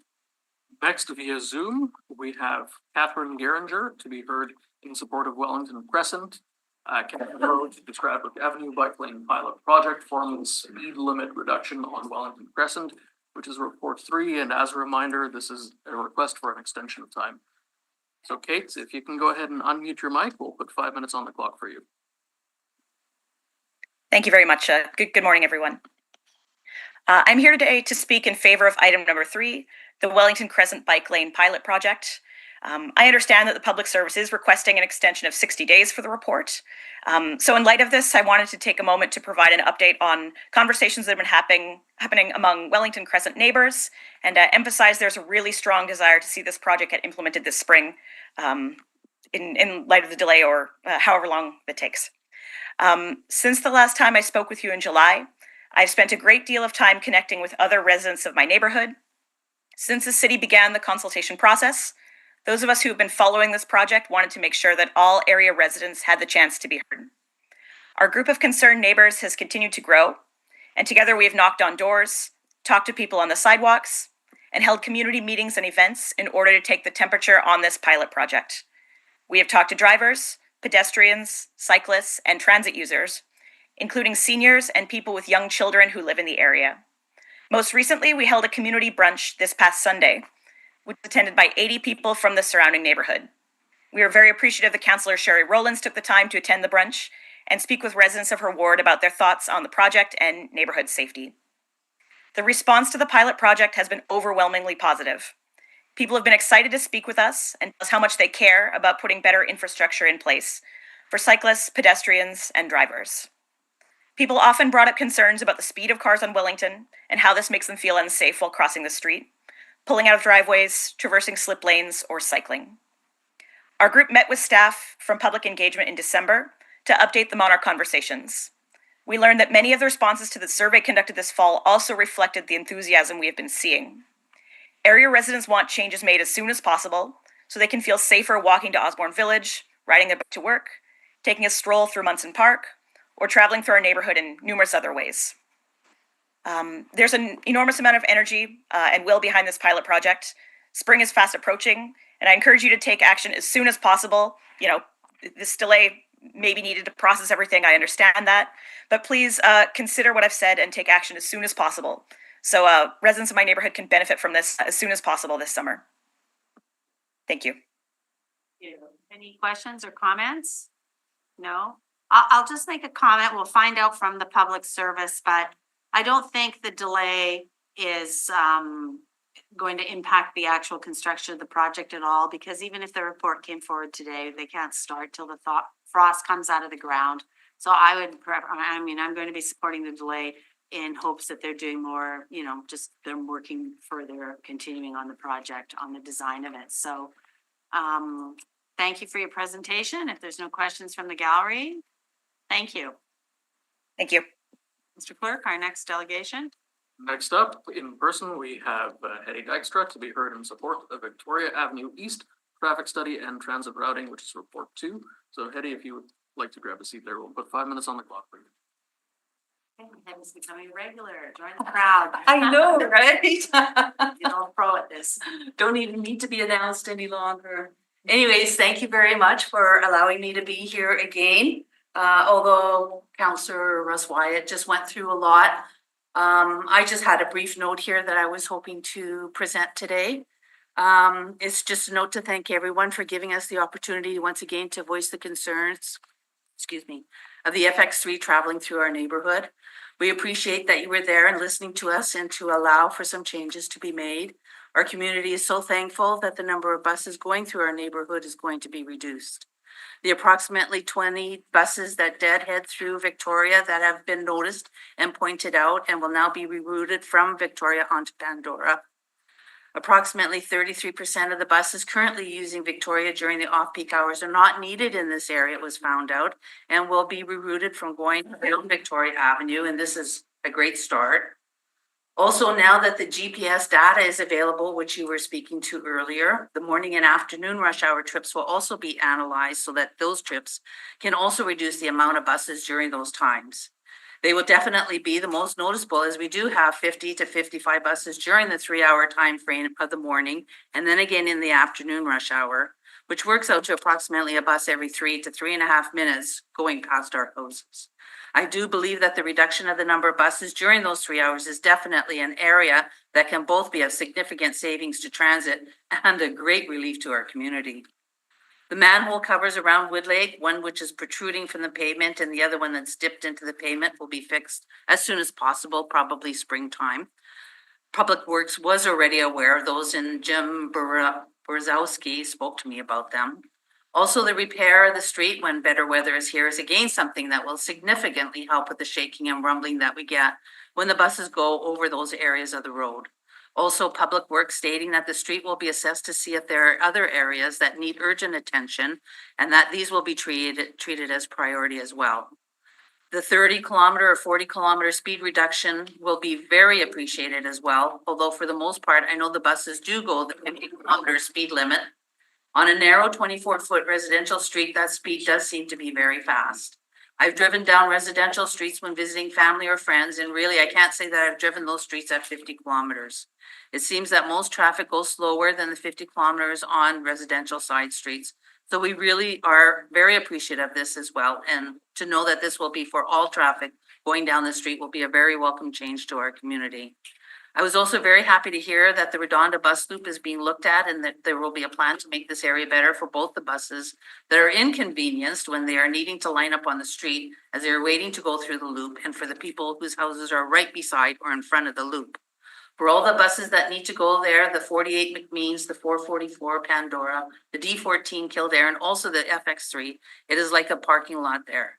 Vehicles during the rush hour avoid pulling up beside the buses that are waiting to get into the loop, not wanting to be in the way of the bus when it is their turn to go into that loop. So instead of using Pandora to travel to work or home, we'll use Victoria as a cut-through street. This has also created much more traffic on Victoria, and along with all the FX buses has been very distressing. The livability factor for our neighborhood was in deep decline due to all the bus and traffic our street has currently. So again, this is something that is much needed to make things better and safer for all. All in all, I feel like we're able to reach a compromise that our neighborhood can be happy with and that the city and transit can also be happy with. These changes will make a big difference for our community, and thank you. To Councillor Lukes, Councillor Edie, Councillor Sharma, Councillor Chambers, Bjorn Radstrom, and Jim Borowski, I thank you, and we thank you for all your time and your consideration to hear us and to listen to our concerns. Much appreciated. And Russ Wyatt, who is not here, for all your time, the phone calls and text messages and the meetings to help us get through this. You were great. Thank you very, very much. Thank you. Okay, thank you very much for putting the time into this, and I'm glad they have the GPS that's working now. They can do better analysis. That's gonna make a big difference. Yes, And very much so. yeah, when the frost comes out of the ground, that's when they usually go out and start. Oh, their definitely. Yeah, we're projects, aware of right? that. Yeah. So, any comments, questions, Councillor Sharma? Just wanted to thank you for your input, Hetty. Thank you As for allowing Councillor me. Luke said, many emails, you presented a few times. Yeah. And you've really been professional throughout it. We appreciate it. Thank you. Thank you. I appreciate just all the learning that I've done throughout all of this. It was is an eye-opening what everybody has to go through, definitely, and I should certainly appreciate all your time. Thank you. It needs a process. Yes, for sure. Thank you. Okay, Everything's okay? all right, that's good. Yeah. Okay, thank now, you. Have a good day, Mr. Clerk. What is our next delegation?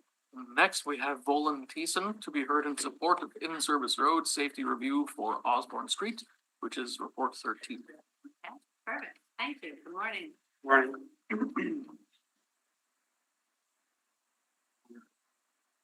Morning, I'm a Osborne Village resident. I'm here in support of item 13, the road safety review. Put forward by Councillor Rollins. A road safety review is a baby step towards the work that needs to be done to make our streets safer. This mustn't end with a review, and changes need to be made immediately to prevent future injuries and deaths. Any delays in implementing turning lights, reducing speeds, getting rid of right turn on red will result in more injuries and potentially deaths. As someone who lives in the village, I cross Osborne on foot and skateboard all the time, and sadly, it's actually just no surprise to me that someone died at the intersection at Roslyn Road.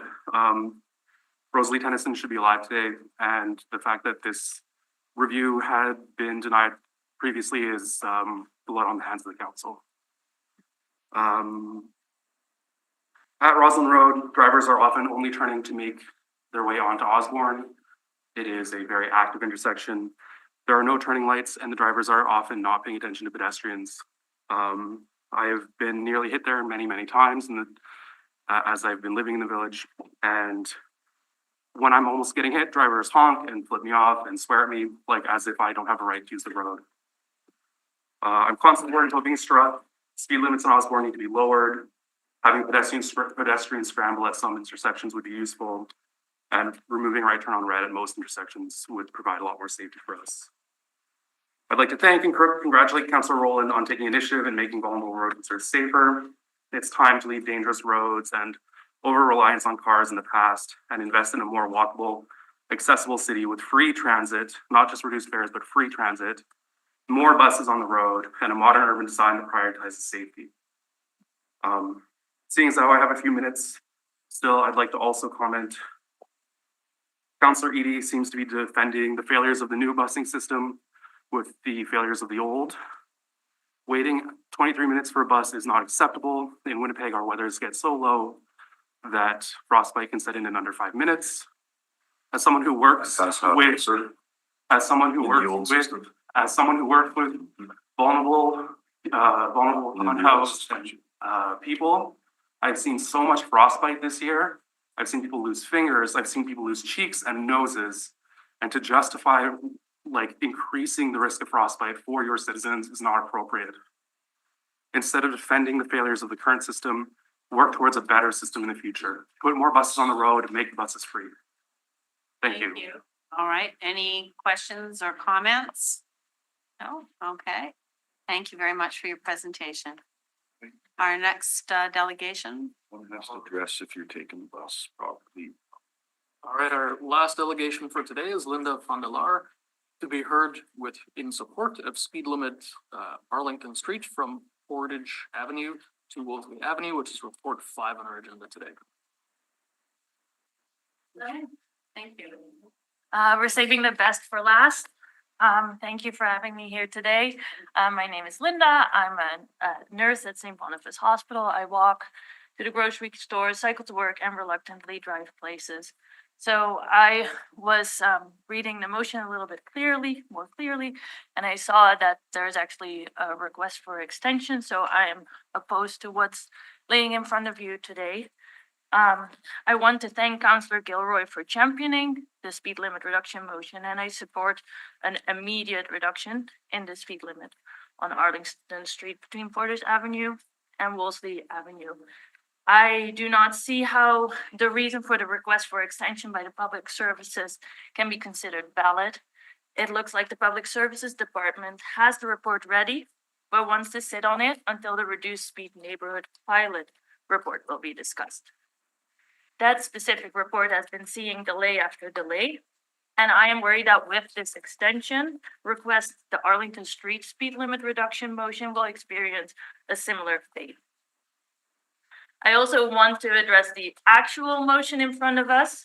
I find it unfortunate that it only came forward after residents complained about the noise and vibrations caused by an increase in bus traffic damaged their houses.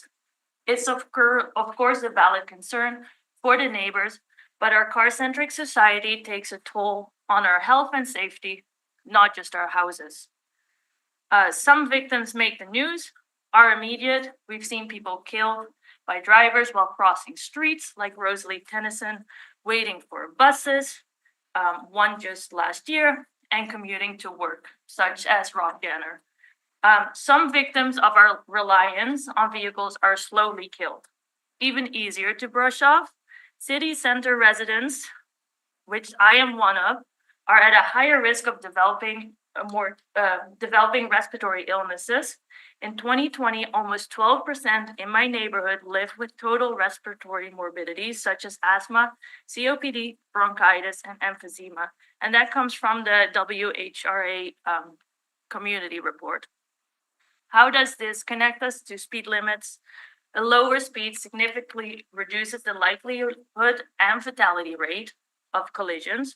A lower speed limit also significantly reduces emissions that make us and our planet sick. We are talking actual lives saved by looking critically at speed limits all across our city. including Arlington Street, including Ness Avenue, including Henderson Highway, St. Mary's Street. I can go on and on. I've been reminded plenty of times, I'm a nurse, I'm not a traffic engineer, but I would like to talk infrastructure and traffic flow briefly. As a driver living in the St. Matthews neighborhood, Google Maps loves to send me down Arlington Street between Portage Avenue and Wolseley to get to Academy during rush hour. It saves me going over Broadway and then over St. Mary. I never take that suggestion from Google Maps because through traffic has no place on Arlington Street or in the Wolseley Lake neighborhood. A 30-kilometer-hour speed limit on that section of Arlington Street will correct this and will keep commuter through traffic away from residential streets where the children are walking to school, to and from schools such as Laura Secord. As a cyclist, drivers crossing paths with me at Westminster and Wolseley are causing dangerous situations with their high speeds of approach and late stops. If the current road safety crisis is not addressed with the urgency it deserves, vulnerable road users will get hurt, as plenty have already gotten hurt. So I want to really ask this committee to stop these delays and to ask for Vision Zero now. Okay, that's your presentation. Okay, all right. Thank you very much. Do we have any questions from the committee? Any comments? No? Okay, thank you very much. Welcome. Thank you. That concludes delegations for today. Okay, so that concludes delegations. Do we want to take a 5-minute break? And If you know about the go forward, Councillor Chambers said there was a committee meeting. sure. So you are leaving at 11:45? All right, and you're not back till when? Quarter after 1. So what, the break, do you want the break to be from 12 to 1? We'll discuss it at our break. Okay, all right, okay, so we'll take a break for 5 minutes. And then we will come back and start the agenda. Thank you very much. I'm reconvening the Public Works Standing Policy Committee on February 4th, 2026. All right, so now I want to welcome Transit, who's here today to speak to the agenda items.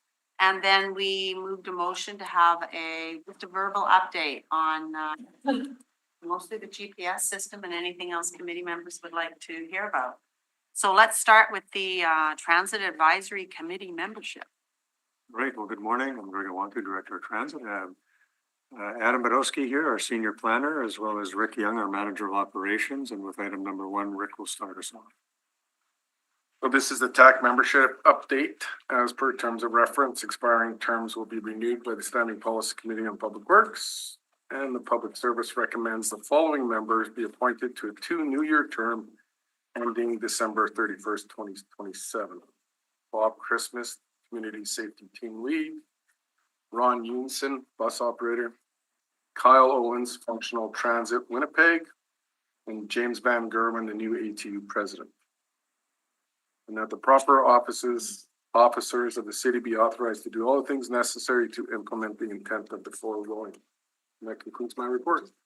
Do you think, Mr. Young, you could just, for the record, recap what TAC does and frequency of meetings and just, you know, what you can reveal? Sure. What TAC does, the main job of TAC is to look at safety initiatives through transit, especially for bus operators. We meet approximately 4 times a year. We try to get 6 in, but our mandate is 4 times per year. So when we talk to a multitude of things like shields, spares, just all things that anybody may bring to the table that they feel is safety relevant.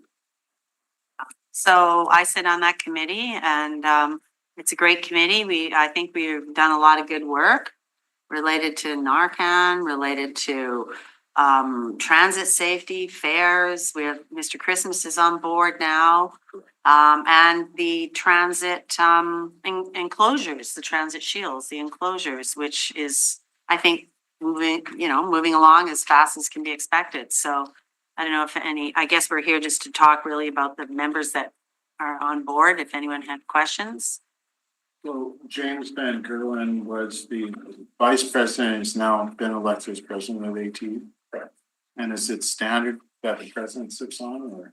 The ATU has their own choice, and I guess James Van Gordon elected to put himself on there, so yes. Yeah, so it's a good committee and I think we have good conversations and we accomplish good things. So if there's no more questions, thank you very much for your lovely little short report there. Now we'll get into item number 2. We need a motion. Oh, motion, yeah, sorry, motion. I'm the public service recommendation. Of the members, all right, all in favor? Carried. Okay, item number 2, Victoria Avenue East, transit study and transit routing. So we have Adam here today to, I don't know, what are you gonna do? Recap the meeting that we had? I can recap the meeting. Yeah. I know a lot of people in the gallery were already there, but this meeting occurred last week on Wednesday. We met with the residents as well as a couple of counselors. I think you all were there. I couldn't be there, I'm sorry. But what was ultimately decided was that there is going to be a note put into the schedules for the FX3 route where some of the buses were using the section of Victoria Avenue East to what we call deadhead. So after they go out of service at the end of the line, they were using that to come back and go into another route elsewhere. So that process will be effectively canceled and we will not be using Victoria Avenue East. Instead, we'll be using Pandora. So that I believe would amount to about 20 buses a day that would be removed from Victoria Avenue. At the same time, we're going to be reducing the frequency of the FX3 east of Kildonan Place Mall. So in peak periods, every second bus will terminate at Kildonan Place Mall. Every second bus will go all the way to Pandora Loop or to Redondo Loop. And then throughout the day, midday period, we reduced the frequency of just ever so slightly on the FX3 route. So that's taking the frequency from about every 11 to 12 minutes, going down to every 12 to 13 minutes, just to further reduce the volume of buses on Victoria Avenue.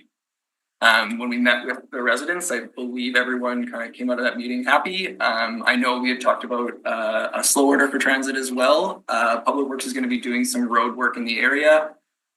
We talked about the fact that there was a couple of manholes that were giving some issues where a bus would hit them and then it would create a little bit of vibration. So once we're happy to look at exploring the slow order. But we would ask. Slow order, that just explained us what slow order is. Yeah, so slow order is something that goes in on a road where transit's using it and it says, hey, buses only go 30 kilometers an hour or whatever the appropriate speed has been decided. So when is that gonna happen? When are you doing that?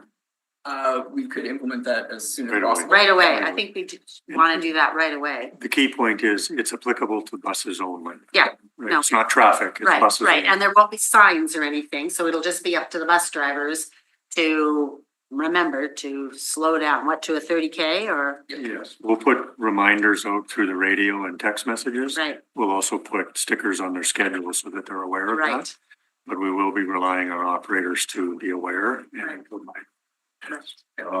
Madam Chair, I would just point out, it was mentioned about the two manholes, but there's also an agreement to fix some of the concrete joints, in the 17% poor section of Victoria Avenue East. So it's manholes and,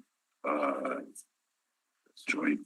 So Public Works will take the opportunity to do that based on their schedule.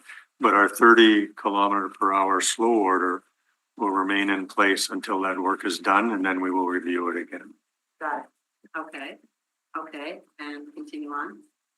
Aside from that. Was there anything happening at the Redondo Loop? Did we decide to do anything there or? We do have a project going on at Redondo Loop to reconstruct the terminal, just to make it more easily accessible for buses. There's some issues on Redondo right now when usually at peak periods where there's a lot of buses trying to use the loop or a lot of frequency in the area.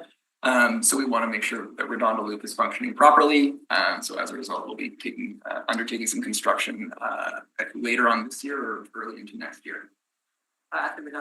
Okay. I have a couple more questions. Does anyone have any questions here? This is kind of what I understood in the meeting that was going to happen. I don't know, do we need to make a motion for that to happen or? Well, I think it's gonna make it happen. Just in terms of some of the work that Public Works is gonna be doing, they're gonna move more to asphalt than concrete. And again, that element of road design should reduce the amount of vibrations. That's our understanding, but I don't want to speak for Public Works. We will have Public Works Well, talk yeah. about their, if they come up, they can recap this about what they're gonna do for Public Works. I do have a question here. You've got 20 buses that are going to be relocating, deadheading, and they're going on Pandora. Do you think people will be concerned about that on Pandora? I think it's a lot less likely. I can't recall if there's any houses that front onto Pandora, but it's a much different roadway. I mean, there's, Right. yeah, not a lot of, The buildings are set back much further. yes, there is a setback as well. There is some houses, I think, on one There's side. residential. Side, yeah. And So when. can I get clarification though? Yeah. So the deadheading, that can be done before changing the schedule in April, right? Like the deadheading can be done immediately, can't it? Yeah, we can add a note to the schedule. Yeah. Okay. And there are no buses right now on Pandora, right? No, there's a route on Pandora. I think it's the 444. Right, I'm trying to find it here. Okay, so there are buses already. This will put another 20 buses on. I'm looking at it. Most of it's industrial. And the other ones seem to back onto, the houses back onto it. Okay. A few front onto it. Right, right. Further east. Yeah. Okay. So when you're reducing the FX3, you're reducing the frequency, right? So, I mean, that is reducing the frequency, so. But reducing it after Kildonan Place. Yep. Yeah. Yeah, so And based in on the data peak- that, Peak periods? peak periods as well as some midday service as Right. well. And are the schools aware of this, or do we need to make them aware of this? Or do you think everything's gonna be fine with the school times? So around rush hour, peak periods, school in and out, there'd still be quite a bit of frequency into the area. I think there'd be probably enough to get people to Pet and to Murdoch McKay. Okay. We don't need to talk to them at all, or Uh, find out what the hours are that you're reducing it, or find out, you're reducing it by what, 15? It's approximately 55 buses a day, I believe. So, like going from 227 to 172. In peak periods, I believe the frequency to the area east of Plessis would still be around every 12 to 13 minutes. Okay, well, just maybe when you're going through all your readjusting, take note of that, and if you foresee any potential drama, conflict with the school's schedules, keep that in mind when you're making your new schedule. Okay, so, Was there a question, Madam Chair, about do we need to move a motion? well, now I'm just looking at this and. So to clarify, this originally was an automatic referral from council, so something has to go back to council on this item. Secondly, I just want to confirm this is a change in frequency in the route itself, correct? Okay. So I think, what do we do?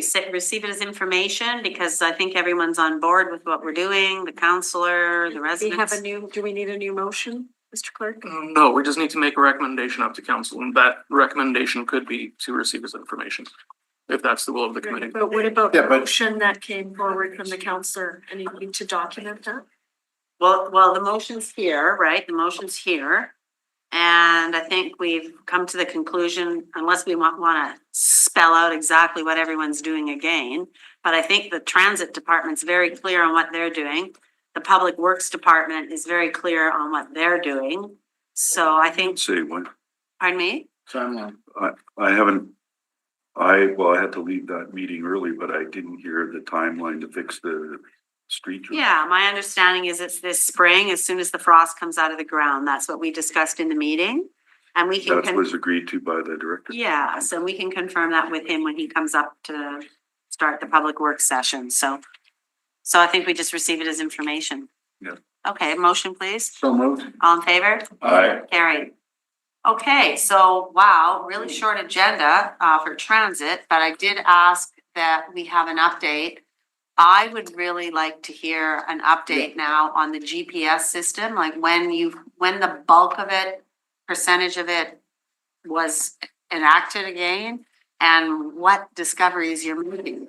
What Yeah. information? Yeah, first off. So just high recap level, what happened to the GPS. Yeah, so you may recall around the time of launch, I think it started happening with a few buses at a time, week after week, where we were losing their GPS abilities. The GPS routers in them were essentially not working properly.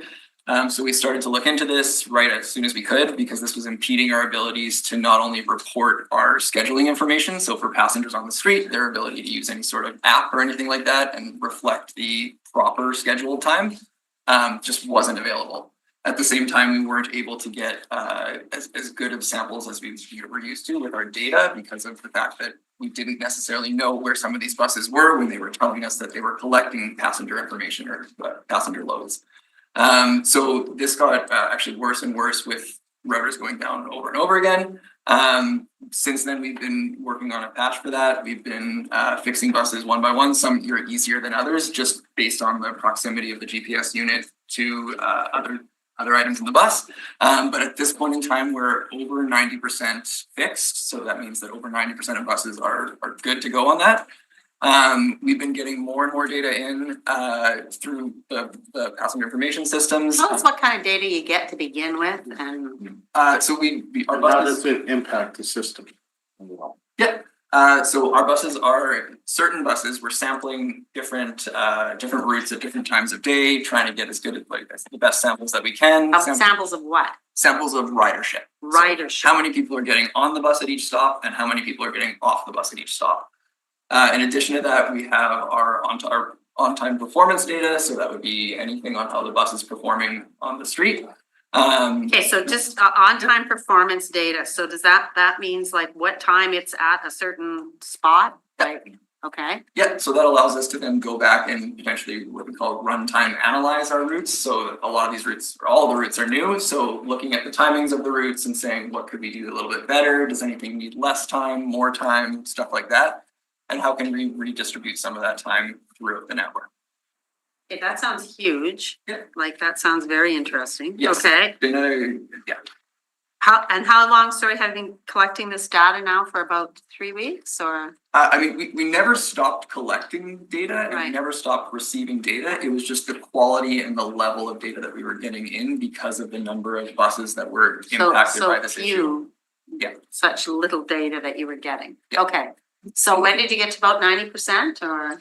Right now, I think we're at about 92%. Well, I'll back up a little bit. Okay.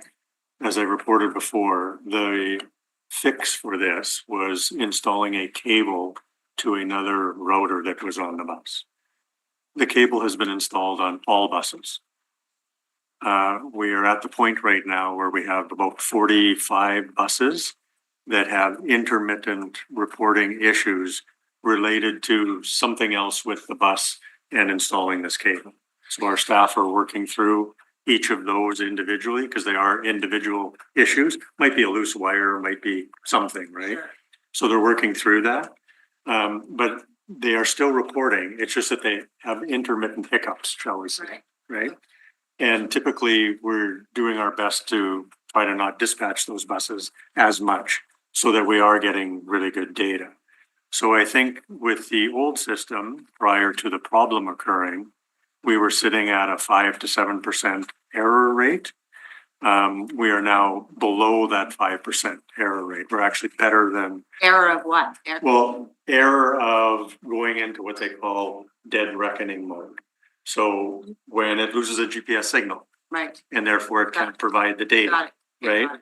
So we're actually getting better reporting now, which is good, more consistent reporting. Okay.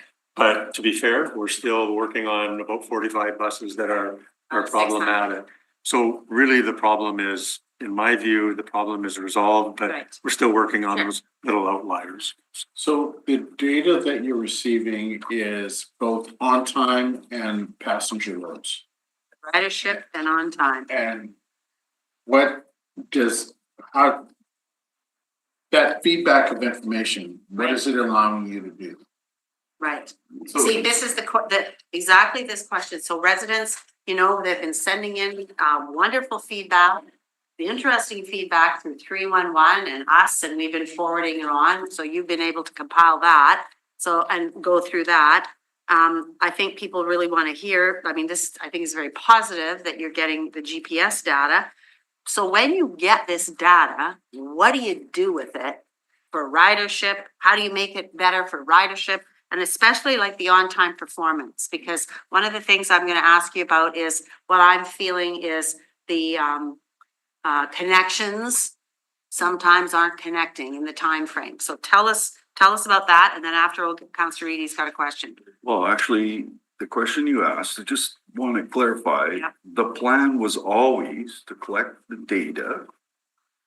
And then now they're gonna tell us what they were gonna do once they analyzed it, and my question really is, at what point were you going to, in the plan, start to analyze that data? That's. Yeah, so I think the answer is, I know we've had some confusion around this, no changes for the first year, changes for the first year, what are we trying to do here? And I think, once again, when we said no changes in the first year, we meant no major changes, the routing changes, things like that. So what we are doing with pieces of data like this is we're taking those and saying, hey, where could we put more frequency in the network? And where can we put a little bit less frequency in the network potentially? Or in the case of some of the buses with their runtime performance, where do buses have too much time, and where can we actually maybe get a little bit more frequency into a route because we've overestimated time on a route? So in doing so, we've been allowed to target, or we've been able to target certain routes and target certain pieces of routes. So for the December schedule change, we weren't able to implement as much as we'd like. We were still in the process of fixing the GPS issues when we were planning for December. But for this upcoming April schedule change, we're going to be implementing additional route changes, additional frequency changes on routes to help with some of the pass ups that we received or pass up data that we have on where people are being passed up, to deal with a lot of the high level complaint areas where we are hearing a lot of feedback from people, basically specifying, hey, I'm having trouble making my connection, things like that. Mm-hmm. Okay. So now, if we don't have any more questions on the GPS, which this sounds very good, so you take the feedback from the public, you analyze ridership, you better balance out pass ups, you have the on-time performance, you can make better connections or look at how the connections are being made. We have the Public Works Director coming in, hopefully giving us an update on some of the major road construction projects that are occurring this year. Now that you have more on-time performance analysis, I guess, what do? You look at what road construction projects are occurring, and how do you develop the detour? Not really. They do the road construction, they put the detour up, and then you follow it. Right.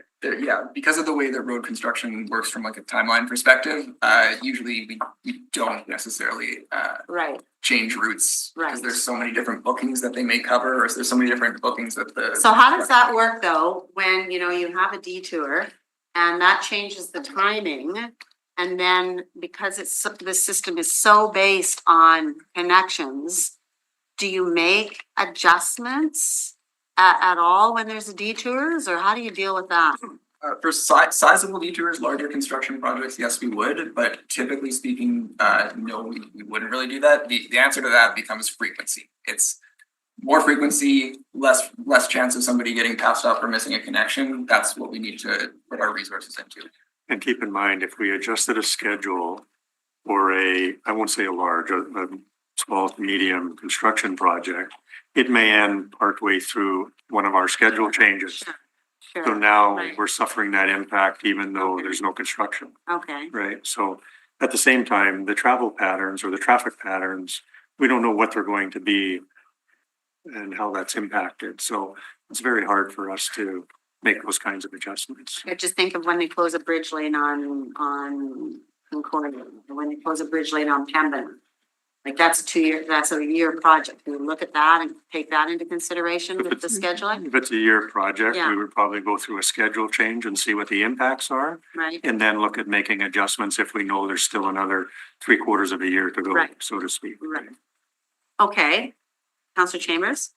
Yeah, so quick question, is the GPS feedback you're getting, consistent with the customer feedback that you're getting, in the sense that, okay, we didn't have the GPS and we didn't have this information, and it explains what's going on here in terms of pass ups and frequency issues. So is the feedback you're getting from the GPS now consistent with the feedback you're getting from customers? Yeah, like not perfectly consistent, but I'll use an example maybe from your ward. One of the items that was identified through both 311 feedback and through our on-time performance / our pass up data was the Route 676, especially in afternoon peak periods. So one of the items that we're exploring for April change will be increasing the frequency for Route 676 from St. Vital Center to Creeks Bend Road in that direction only. Just because we know that's a high priority route, people really want to use it, and there's been a decent amount of pass ups that have occurred, and then a lot of feedback from people through the 311 channel. So that's the FX3? The FX2 connection to 676. But that's on, FX2 is on St. Mary's. Yeah. And Mary's in Main Street. Yeah. Yeah, so But you the said connection Creek that we Bend. needed from St. Vital Center to go further into River Park South. Okay. That's the feeder route that needed additional service in the PM peak. So what we're doing for April will be increasing the frequency from for the 676 from, I believe it's like 28 minutes to around 14 minutes. Just to follow up on that, regarding the FX2. So you're collecting data. So one issue in my ward is that 31 is it's not all that frequent. So people want the FX2 to stop at Cathedral. I'm not understanding how collecting data, so people aren't waiting at Cathedral for the 31 or whatever. I'm just trying to figure out how the collection of this data would help either support or say, no, we won't put a stop at Cathedral in Main. But have it stop both northbound and southbound. For something like that, it would more so trigger an investigation. So it would kind of cause us to look into adding a stop there. From there, we still have all of our own, like our standards, our guidelines on where and how stops should be placed. But then additionally for the FX2, it would be how should stops be spaced on a frequent express line. So we want to make sure that everything fits into place. So yeah, it would identify kind of a trigger for us to then look into it further, but it wouldn't necessarily make a stop happen at Cathedral. Yeah, like, okay, so the distance from Mountain Avenue to Inkster, it's like 2 kilometers, I think. So, I mean, there's a difficulty there, and I understand it's a X for express, so to speak, which means less stops when you get out towards, used to mean when you got out towards the burbs.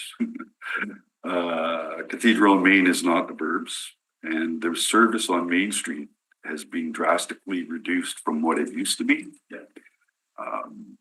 You look at that as well.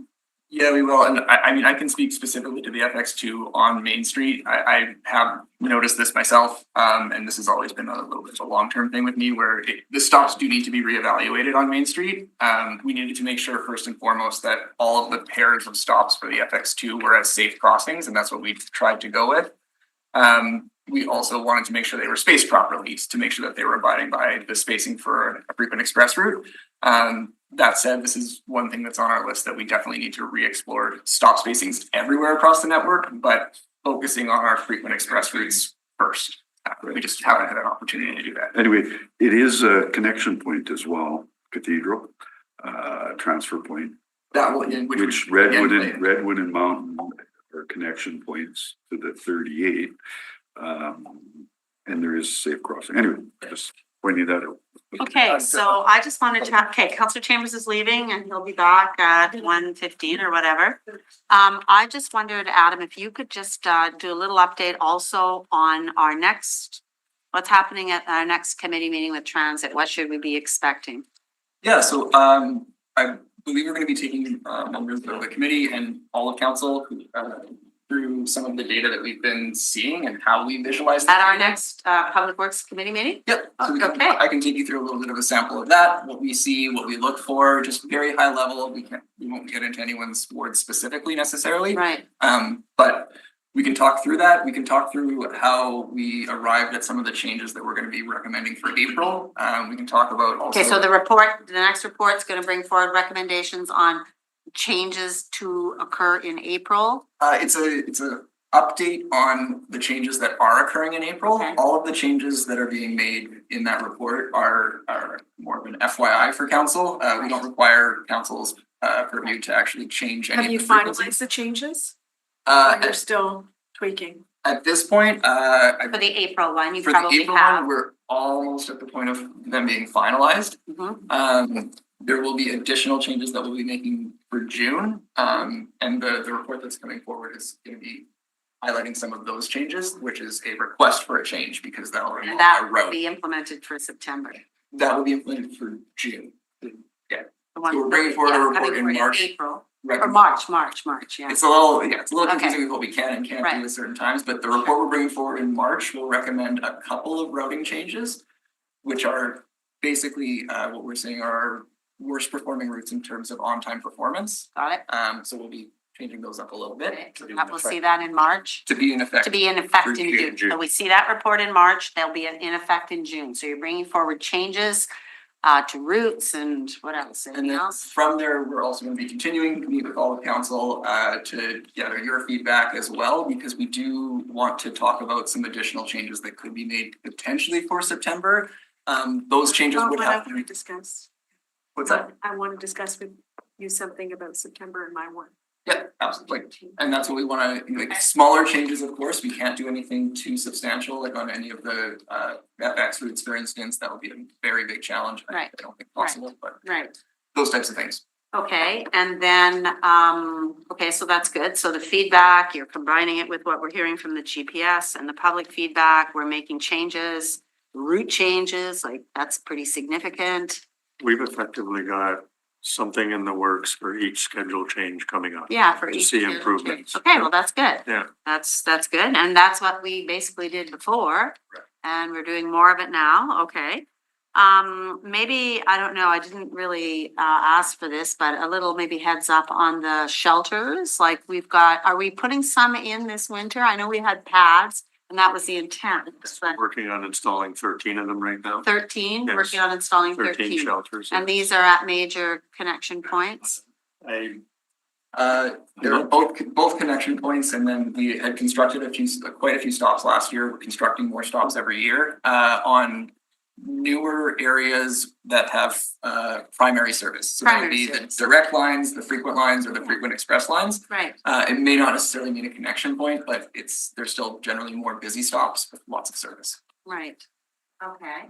And then you've got a staff member who's working on looking at more shelters and more, like, what do we have, 7, 8 million, $15 million of funding to go out? Planning and scheduling of installing those. Planning and scheduling of the installation of more shelters, pads, benches, whatever.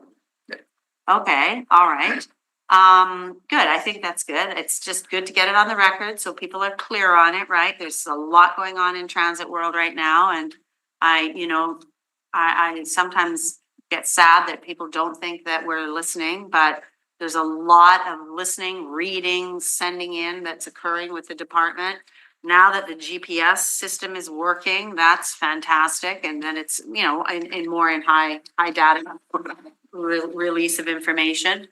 So the on-time performance really, so it's really gonna help you see what routes maybe aren't being optimized with ridership, that maybe we can shift some of that time to other areas, like that's what you get out of it, right? Yeah, it allows us to see what routes we could improve by just making small scheduling changes ourselves, and what routes we have now said need to change because it's just not working. Okay, that's good. And some things just don't work and we have to work at it to make them work. So, okay, I have no more questions for transit. Does anyone else have any other questions? No? Thank you for all the work you do. It's, we're in the transition period. So we really appreciate your updates and we look forward to next month and more changes. So you will just need a motion to receive this as info. Motion to, Counselor Eady, motion to receive it as information. All in favor? Carried. Madam Chair, if we could break now and reconvene at 1. Okay, you don't want to do one report, just squeeze one report. Items- Four is, Items 3, 4, and 5 are extensions of time, so we could quickly move one motion on Just those. takes 2 minutes. okay, 3, 4, and 5 are. I want to look at them anyways, so. Sure, okay, so item number 3, and we'll get the Public Works Department up here, that'd be great. Super, excellent. Now we're gonna debate each one of them. Okay, now we're gonna talk about why you're asking for an extension. I thought we were breaking this. No, because like, I think I'd like to do the extension of times, especially because we've got delegations or people present here that want to hear what's going on number 3. And they don't need to wait around for an hour. We'll talk about it now. Yeah, item Good. 3, Wellington Crescent, Academy Road to Stratford, Sure. bike lane pilot So project. you want an extension of 60 days? A very brief extension, Why? yes, just we required a little bit of extra time during the public engagement process. They were asked to do the residents with the properties along Wellington. That work took a little bit longer just because of the Canada Post strike. So we got that work completed. The report is in the queue. It's in the process to get back here. It's going to require a little bit more time, so it is moving ahead. It is not stalled. It's not screwed up in any way. Just moving forward, and it took a little bit of time. So it was because of the consultation, you did a more aggressive consultation? There was, yes, that we were directed to make sure that we got the buy-in, support, whatever you, how you call it, with the residents. We received feedback. It wasn't 100% for or against. There was a mixture. I have made some design changes to the interim solution based on some of that feedback. So it was a valuable process. Okay, so that was why we wanted to. That was partially why we did that, yes. So that feedback, we're going to be reporting on that. That's the major aspect of this. It's not reconfiguring the whole project. It's really just a big add-in based on the public engagement. So will the we will have a report, or it will be an attachment, I guess, the public engagement? Yes, yeah, that's Just what so we the hear the base of the feedback. report is. It explained, it doesn't change the previous report significantly. It just adds in Right, what we did, what we learned, how we tweaked the plan, and what our recommended next steps are. so this comes in, this is February, so April is when it comes forward? I believe that's correct, yes. And so it comes forward in April, and then at that point, you'll be saying, ta-da, here's what we're gonna build, right? Yeah, and if we get the approval, Right, then we will proceed with. right, and you can't really start building till the frost comes out Like of we the said, ground. yeah, the frost, that'll be considerations, wanting to make sure the ground is clean, the Yeah. pavement is clean before we start Right. making changes. And then we could start, if everything goes as sort of Believe planned, so, yeah. start in Yes. like end of May? Or when do we As start? soon as possible, like, Right. we talk about the fact that we need to project manage this, make sure it's done properly, make sure that all the parties involved are familiar with it, that maintenance plans are all in place. So we all explain that in the report. It's gonna come. So just one last question then, you guys. So basically, it comes forward in April.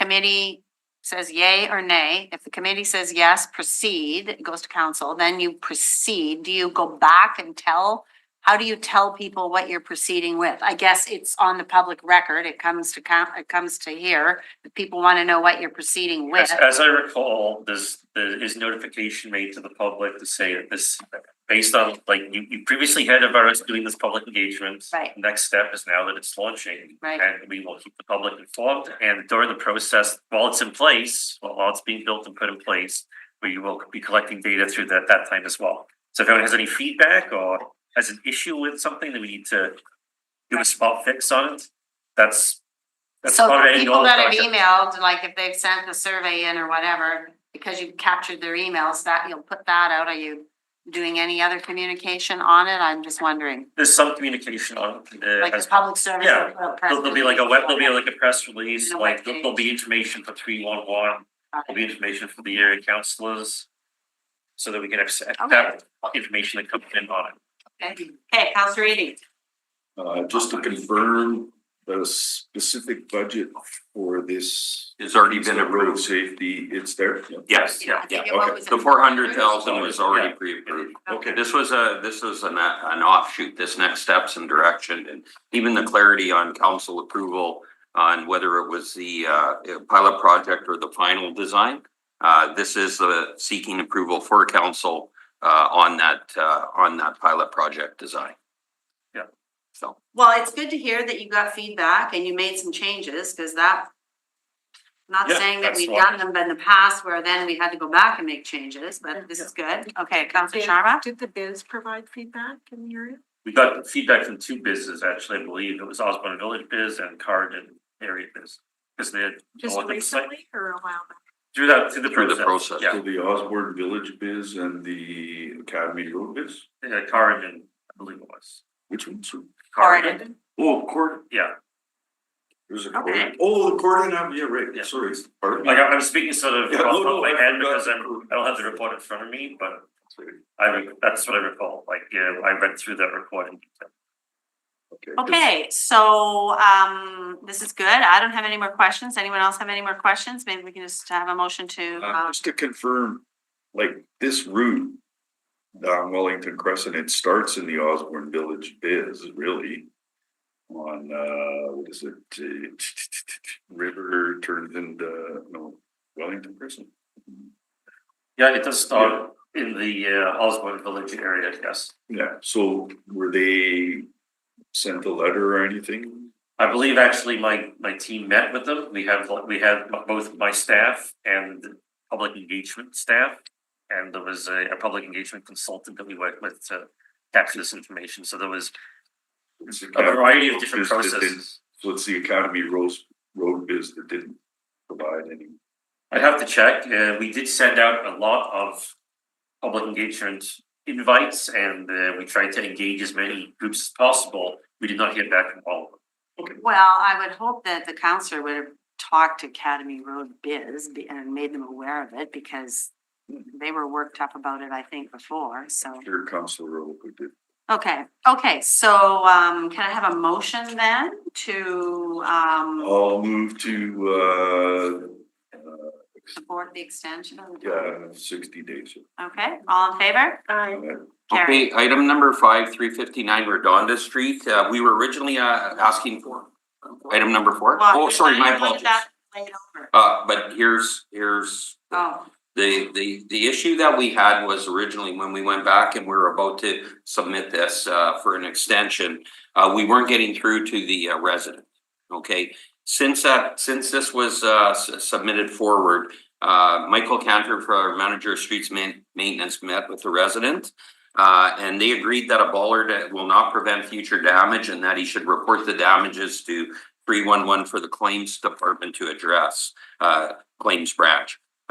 He has all our contact information and was going to also provide any information on past damages so that we could follow up with claims so that this can be addressed. Michael did advise I thought he was here, the area councillor, and we received acknowledgement. So I'm asking that this just be received as information because we're already on. There's not a report required. So just let me get clarification then. So you're going to communicate to the very difficult to deal with claims branch. You're going to indicate to them that if something happens. Yeah, so you're saying. Yep. We could be held responsible. You're going to let them know that. No, this has nothing to do with our responsibility, councillor. Okay, so you're going to send it. This is so no, we're not So I don't sending. see how that's a solution to send in a claim. No, when they've agreed. The department, because the department will be asked. Yeah. Right? No. You're going to say, no, we're not liable. No, that's not what the claims process is about. And the claims, no, not in this case. The individual had requested bollards to be installed on his property because of private damage. Not the city, not our city staff's damage. Private damage. They've concurred, the property owner that originally requested those bollards, that the damage that he's receiving, the bollards would not prevent that from occurring. So what he's going to do now is he's submitting a claim for current or any past damages that he's identified, and he's moving that forward. We on our side at Public Works, because we want to work with that individual, we want to get a copy from him of all that information so we can follow up as well with claims to help him go through the process so that that individual isn't left on an island all by themselves. This individual was more than fine with this. This individual isn't disputing this process. He's acknowledging this process, and this is our outcome. A report would just tell us exactly this. Thank you. Okay, So I'll move to receive it as. okay. All in favor? Thank you. Carried. Item number 5, the speed limit Arlington Street from Portage Avenue to Wolseley.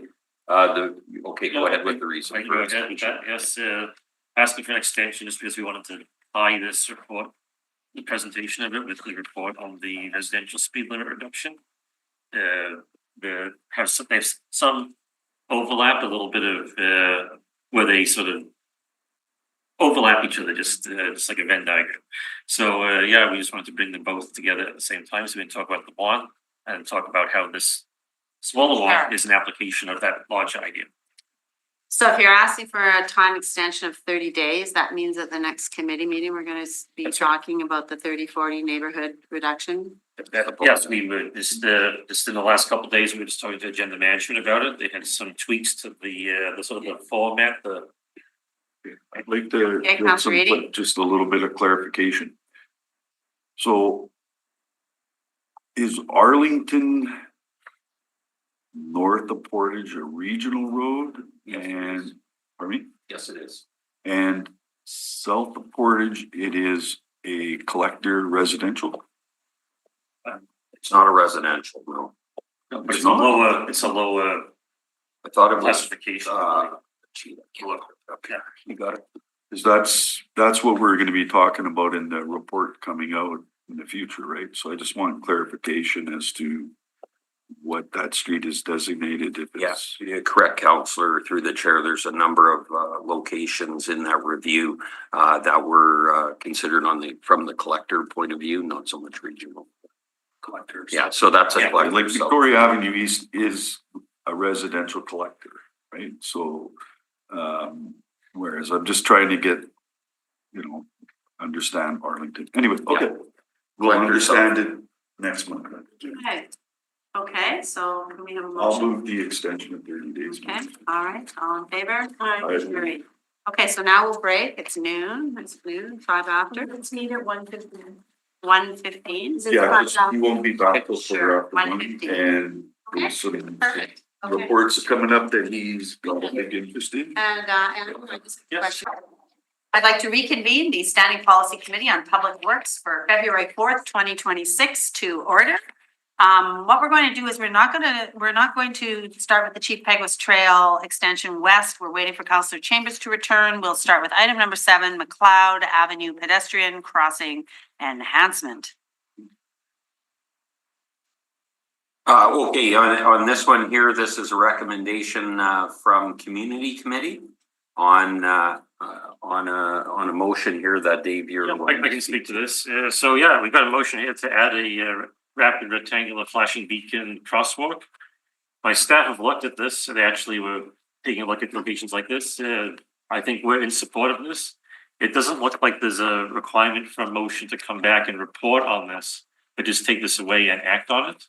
We'll have to put this into the queue with other projects, but I don't believe there's any opposition from the public service about what's being asked for here. So we can take this away and prioritize it and move ahead with it. Well, aren't you going to study it? We've got information to actually say that it is. Oh. Right. So if you want to forego the study, we can say that, yes, we will proceed. No, we want you to study it, or if you've got information, so you do have information. Yeah, if a study, if you want us to come back and report back on a study to proceed, Yeah. I'd say 90 days, we could come back in 90 days. I actually would like to. That's fine. Yes. Hear something back. Madam Chairperson. Councillor Eady? I have a question. There are other pedestrian corridor. I think this one does have a pedestrian corridor. I believe it has a painted crosswalk. Oh, the Painted painted lines crosswalk. only to the side. Yeah, so this is upgrading it one step. Yeah. What's the criteria to convert it? They're asking for a half light here, right? Asking for I believe it's rectangular flashing beacon. The Yeah, flashing RFB. beacons. Yeah. Yeah, so it's one step up. It's 2 beacons either side that flash rapidly like a Oh, so strobe when light. the pedestrian wants the right away, They press a button, it flashes and they cross. It's not the same as the overhead style, the older style with the. They're side mounted. Yeah, they're side mounted. I have a question about that though, so. Like pedestrian corridors, they make a noise so you know where they are. And traffic signals, of course, they have, the, audio. Yeah, cues the when audio, it's your yeah. turn. I heard from somebody, this goes back some years, but this new, device, I'll call it. Is there any way of knowing it exists from an audio cue or? Yeah, I'd have to check on that. I believe they can be outfitted that way. I don't know if they always are being outfitted that way.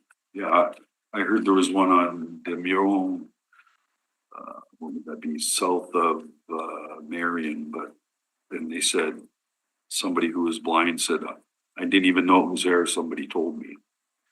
So just curious. Yeah, when they were originally installed, they were push button activation.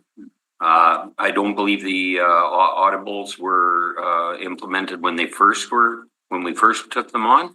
I don't know a sense if we made a full or a whole. I'd have to investigate that, yeah. Okay, anyway, just some questions. And I have had to cross McLeod further east from Gateway in the past, so just curious. Anyway. Okay, so, Yeah, we'll take it away, go back 90 days. sure, okay, perfect. All right, a motion for that. Councilor Reedy. So it's gonna be looked at and report back? and- Yeah. Yeah. 90 Yeah, days. That's good, thank you. I'll move it. You, all in favor? Aye. Carried. Okay, on the Concordia Avenue overpass project amendment that Councillor Wyatt had proposed, not only on through the community committee, but some updated information through Councillor Lukes last night. Andrew Condon, the manager of engineering, and myself held a conversation with Councillor Wyatt this morning prior to your break, explaining the situation of what we are capable of doing and what the challenges would be to just throw this in there right now. The councillor concurred in our works and will follow our due process here with investment planning and budget processes. So he was comfortable with that, and we informed him that we'd be requesting to receive this as information, and he had no objections. We need to encourage the councillor to talk to you first. This is the Concordia? Yeah, that's correct. Yeah, it's about the closing the gap between the 4-lane and the 2-lane. Couple of the obvious things are for those in the public realm that are listening. We have a rail crossing, Acraid rail crossing there that you don't just turn over and get an agreement this afternoon when it comes to making roadway improvements adjacent to their and Acraid to their crossings, as well as some of this or a good portion of this works that we're talking about. Is under the existing contract for the bridge demolition and construction. And so you wouldn't be allowed to be working in that area anyways during this, the construction of the Concordia or the overpass. So any additional you want to add to that? Add a little bit to that. Right now Concordia underneath the structure is actually, traffic is moved overall on one side. We can't have active traffic over top of a structure that's currently being has demolition work on it. So there'd be limited benefits in twinning that portion of Concordia right now after the construction's done anyways. As Jim noted, we have been working towards submitting a business case to be prioritized against a number of projects for this work as it stands today. So that's been submitted for the 2027 investment planning. It hasn't been finalized, needs to be vetted through the process and then prioritized within the programs. Okay, all right, can we have a motion then to receive it as information, please? That, Councillor Reedy, all in favor? Carried. Okay, let's do number 10, okay, because we want Councillor Chambers to be here for number 9, and he's not here yet. So number 10 is just a request for a traffic study on speed and traffic volumes along Columbia Drive. Yeah, if I could, through the chair, I was asked by my staff if we could route this one through our regular traffic calming process. We have a process for intaking files of this type, requests for streets like this. This one's a little bit larger capacity street than we normally do with traffic calming, but our traffic calming tools for higher volume streets. So rather than report back through the committee, we'd like to just have it funneled through the process. We can work with the councillor on that, or Sometimes I feel it gets lost in the process. that's true as well. So we just, Okay, I'll take But- your word for this. but- When can you report back? When, like, you don't have to come back to committee. When do you think you can come back? So Yeah. if you receive this as information and because it's being vetted through that process, there's a communication trigger back to the board counselor that is associated to that, the step and it is part of our approved process. So if we're missing that, we gotta make sure we close that gap, and I don't think our staff have any Well, it concerns. goes to 311. No, but I mean, on our side, when that initiation says what step we're going to or not going to and why, that's just gotta be vetted back to the Yes, area yeah. council, yeah.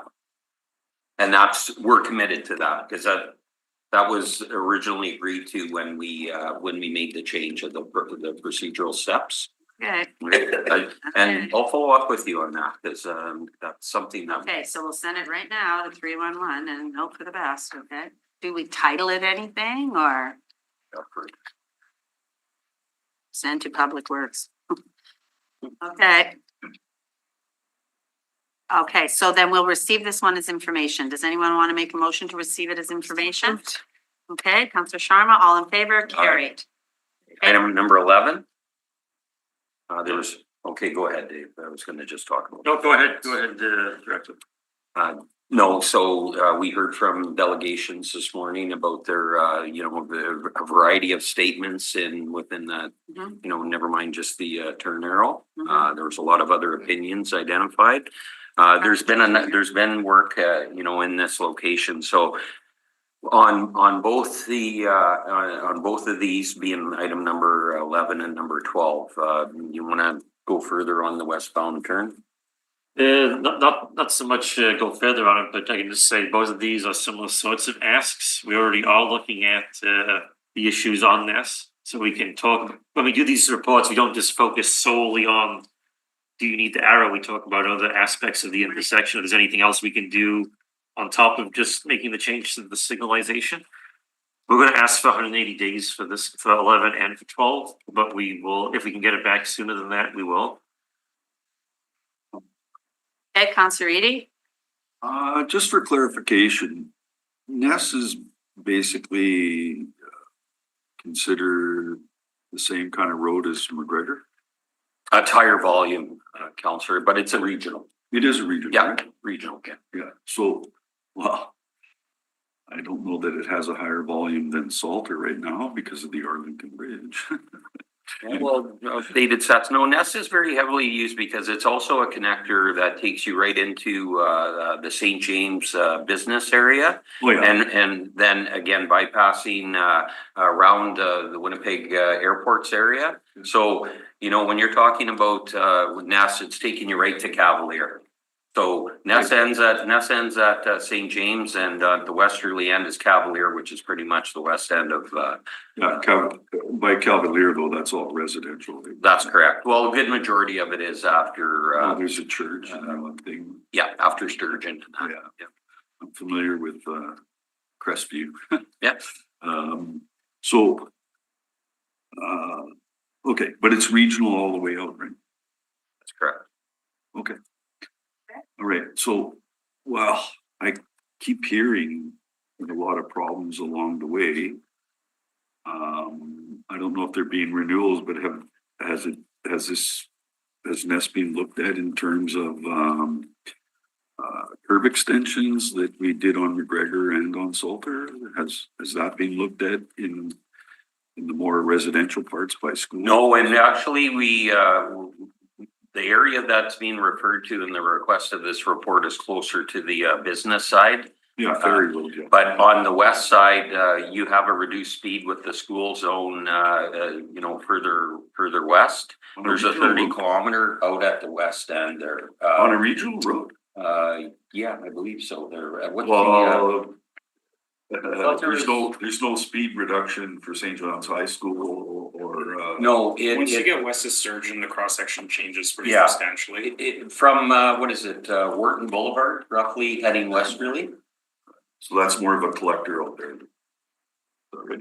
Yeah, closer. Like Yeah, Coulter yeah, turns well, into a I was just collector gonna at ask you to call up Leela these, going north. It turns into a collector. Right? Yeah, the configuration changes at the creek crossing there. And from it's roughly from Wharton westerly that you have a different road infrastructure. Okay. I just don't have my memory. Yeah, thanks for asking. And this one at Portage, the left-hand turn signal, that is a T intersection, is it? Report number 12? Yes, I believe that's the case, yeah. I'm just gonna pull it up on the map. Yeah, nothing south of Portage on that, yeah. Get it. Here, watch my memory. Okay, Get this. So the recommendation on 11 is? We're gonna take it away and look at it, 180 days requested. If you're gonna be, okay, all in favor? 12, same thing, 180 days. 180 days, take it away. So- Okay, all in favor, carried. Let's do this one now. In-service safety review for Osborne Street. Okay, do we have, are we open to a bit of discussion on Yeah, that? let's have a discussion on this. Uh, I mean, this is one of the highest density areas in the city. It's certainly a high density area. It's certainly got a lot of, the road is trying to do two different things at once. In parts of Osborne, it's like a main street in a small town. And then it's also trying to float, like you're trying to move large numbers of people in and out of the downtown. And it's connecting the downtown to the suburban areas to the south. The council, there's some aspect of this is jumping the gun a little bit because it's getting the attention because of the incidents that have occurred, and there's been a spate of injuries and fatalities on parts of the street. We're not trying to downplay that. I'm trying to say that's not important. The idea of the in-service review on a very like usually you do those in-service reviews on individual intersections. We're being asked here to take a look at a larger corridor. And this isn't part of your corridor study either. No, that corridor study was intended for the more highway-like Yeah. streets in Winnipeg, Okay. the Lajes, the Abinogi Mikinas. This is pretty highway-ish though. But yeah, and we're also looking at other corridors that are also busy, like we just, like we've been talking about one of the offshoots of the TMP being the St. Mary's corridor that Councillor Mays has been asking for. This has some aspects in common with something like that. You're taking the corridor, you're not happy with what's there. It's not the same thing as we're trying to move more people through it, but we're trying to change how it operates, make it more multimodal, make it so that you can have cycling and pedestrians on it and they feel safer on it. So maybe it has something in common with those projects. We've also got planned for a future project for the transportation division is going to be looking at the Osborne Underpass. And so is that going to be all about getting the AT implemented there? Is it going to be about trying to move more people through it? Maybe those things are cross purposes with one another. What I'd like to do is I'd like to take this away, and our first step would be reporting back on, is the in-service review the right approach to this?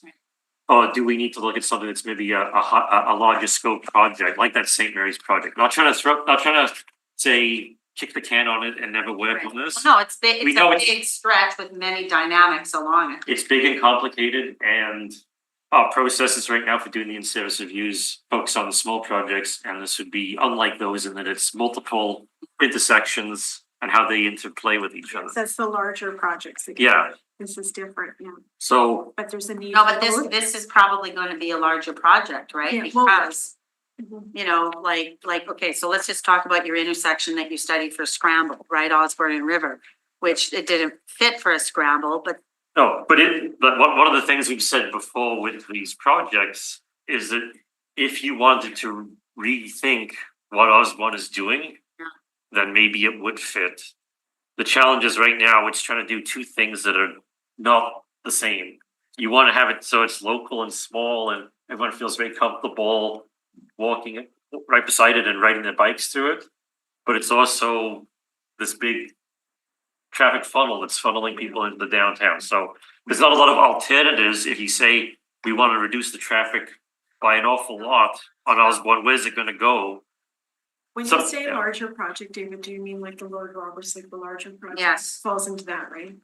Larger in terms of it taking longer, in terms of it having, maybe needs resources assigned to it, maybe needs a business case assigned to it. I don't wanna just try to force this to fit into, Then we've got others waiting in the queue too. that's true as well. Our trails. But this, and some staff would say, you should focus, if you're gonna do these car projects one by one, do the ones that impact the most vehicles. Because there's more vehicles flowing through a corridor than pedestrians. But Osborne Village is a unique area in that Osborne and South Osborne, in that they're very distinct from, say, Alila or Pembina Highway, right? It's a totally different environment, so. We have a small business district. Yeah, the small business is a part of it too, so. I don't see how you can say. First sort of look at things with staff, then come back and tell us, do we need to make it into a larger project where you analyze the whole thing? Or you can. That's what I'm asking for, if we can Yes. take it away and do that, and it may feel from some members of the public or some advocates are gonna say, you're just kicking the can and that's this red tape to throw it into it, and clearly, if you just do the It's a study. long stretch. But it's with many complicated. intersections, you've got fire paramedics on the strip, you've got transit on the strip, like it needs if you're gonna do it and do it right, it needs a deep dive, doesn't it? Yes, yeah, and I wouldn't say that if I didn't take that seriously, like, I think my staff would agree with that it needs that deeper dive on it, and we have been talking to the council, so. I think the council would support us doing that extra effort to figure out what we need to do and how to get it into the queue. So then would you come back and want a budget for that or something, or maybe find it in the road safety or? Yeah, I can't The just sort of use a magic tiny ball, little hives, crystal ball and say what the answer is gonna be, but that's what I'm leaning towards, yeah. Sure. Okay, Councillor Edie? No problem with studying it and trying to figure that all out, but I don't see how you could narrow the sidewalks to make room. The sidewalks are perfect right now for people who are there to go to the restaurants or the tap or there's a whole bunch of places for people to go at all hours of the day. That's the challenge, is that we want to maintain all the existing uses on it, but do something to make it safer to this conflict between the different modes that are on there. Okay, anyway, I'm okay with moving forward. and So how studying should we it. word it? That's a real challenge. You word it? Just that, is it fine worded the way you want, or I think we need to modify it a bit, don't you think? I would say that we receive this for information Mhm. and that the public service be directed to scope a plan to address the concerns raised by the councillor and report back in X days. Well, I'm gonna come with a number off the top of my head right now. I realize whatever number I pick, my staff are gonna say, I need more time. I will say, And it's a decent amount of time to do a decent need to job, know what take time your you time, do. I know you do. I'm gonna say 180 days, 180 days. and I will be involved in this one myself, so. But the wording was to scope and plan the concerns addressed by the councillor and report back in 180 days. Yeah, Move it as information and a recommendation to report back on councillors. And then you'll keep her in the loop on I will this, keep her in the loop, definitely, yes. okay? I'll move that. Okay, all in favor to Councillor Edie's motion to receive his information and then the amending motion? All in favor? Aye, carried. Okay, are we going back to council update? Yeah, and I just, before we just remember, I've asked to have Mr. Berezowski talk also about, Oh, I love to talk. I know you love to talk, so we should have you talk now, but at the end on updates on a couple things. So now we'll talk about the Chief Peguis Extension, Main Street to Brookside Boulevard. Okay, we also have Mr. Matt Driver here as well as part of this report project, so we might as well call Matt up. Oh, he doesn't want to sit beside me, so that's fine. Nobody ever does. This is a council update on the preliminary design study for the Chief Peguis Trail Extension West, Main Street to Brookside Boulevard, and essentially council on March 27, 2025 authorized the public service to do the independent value for money assessment on the Chief Peguis Trail Extension. The assessment evaluated business cases and alternative project delivery methods. This report is advising council of these results. And on that note, on the results, we have Mr. Andrew Condon, the manager of engineering, who is the author of this report and has been extensively involved in its process. On that note, Andrew, go ahead. Thanks, Jim. Yeah, maybe just to kick things off, just to, as a quick refresher for everybody on what the scope of the project is. So quite an extensive project that includes the construction of 2 new grade separations, one at the intersection of Main and Chief Peguis Trail, the other at McPhillips and Chief Peguis Trail, approximately 10 kilometers of new 4-lane expressway, new intersections at Barrier, Pipeline, Dr. Jose Rizal, and Brookside, 3 new pedestrian structures to connect communities across Chief Peguis Trail, as well as associated drainage infrastructure for the corridor itself. As Jim noted, this report seeks to summarize the results from the value for money study that was conducted by Deloitte.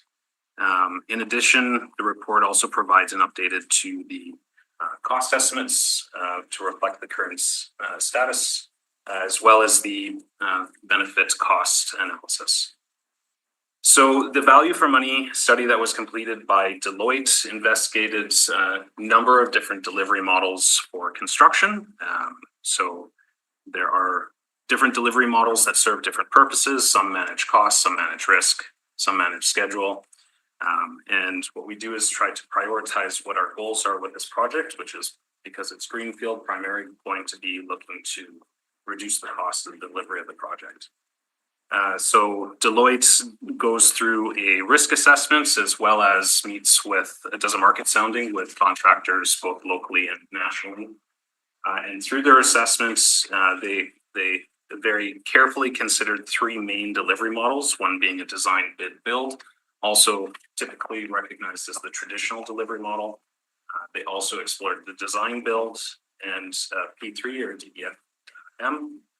Ultimately, after their assessments and engagement with industry, they recommended moving forward with a design build delivery model. The city does have some experience on a few different projects using this, fairly commonly used by the province as well.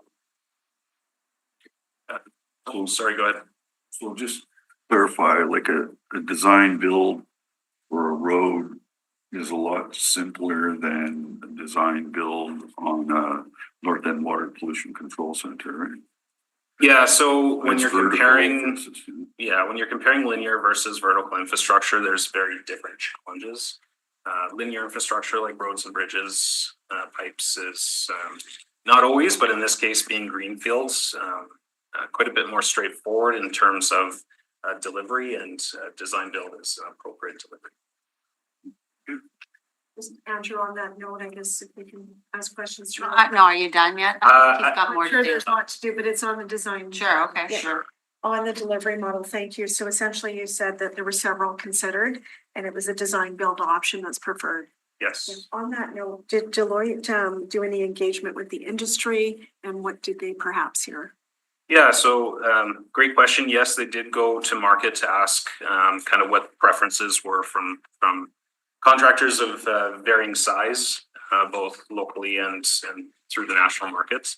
One of the things that they did hear from industry is that contract values in the range from $100 to $500 million were preferred. It gave the most opportunity for the most number of players to be competitive in that range. So while they do acknowledge that a single design build contract is feasible, they do suggest that we explore a series of design build contracts to deliver the work. There is a potential contract structure within the reports, although it needs some additional work once we engage with an owner's engineer to finalize the structure of the different contracts. However, we would anticipate that there would be several design build contracts in order to leverage the competition in the industry. Thanks for explaining and articulating that. You mentioned, it's page 9, I believe. So if it wasn't just a larger contract and we were structured into smaller contracts. As you've noted, land drainage, roadway structures, there's examples there in the report. Is it fair to say then, if they're broken down, there's more opportunities for local involvement in construction opposed to when the one big contract is likely a national company? Do you have any thoughts about that? Yeah, certainly, if we size the contracts appropriately, then it keeps the door open for more bidders to be able to participate in the project. That's good. Very good. Keeps people accountable. There's lots of components to a project like this, right? Thank you. No problem. Okay, so moving on, I'm going to touch on the update for the benefit cost analysis. Seems to be a hot topic, so try to clarify the situation as best I can here. So when we reported on the benefit cost analysis previously,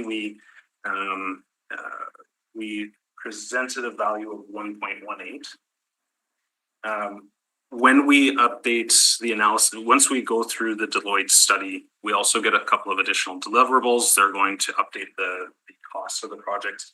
They also reviewed the benefit cost analysis and made recommendations on where we could potentially improve it.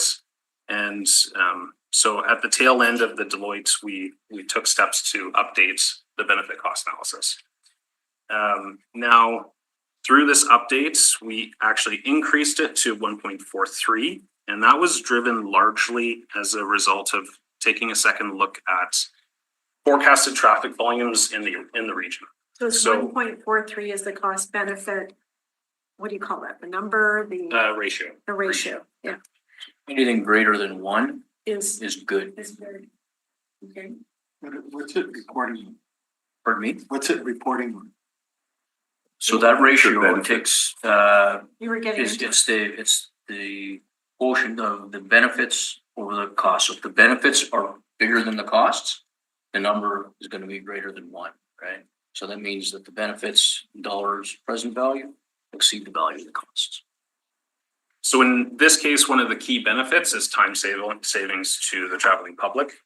And of course, when we build a new high-speed corridor, we're going to improve the travel time for the traveling public within the region. And when we went back and take a second look at what the available information that was used in the model to develop this analysis, we had received some additional information from the province about what forecasted volume was going to be generated from Centerport, as also some of our own internal traffic generation that's anticipated to come out of precincts 80. So just like any model, it's only as good as the information that you put into it. And from time to time, you get new information that needs to be updated. We took those steps here, and because of the increased traffic volume from Centerport and precincts A, B, and D, we saw increase from 1.18 to 1.43.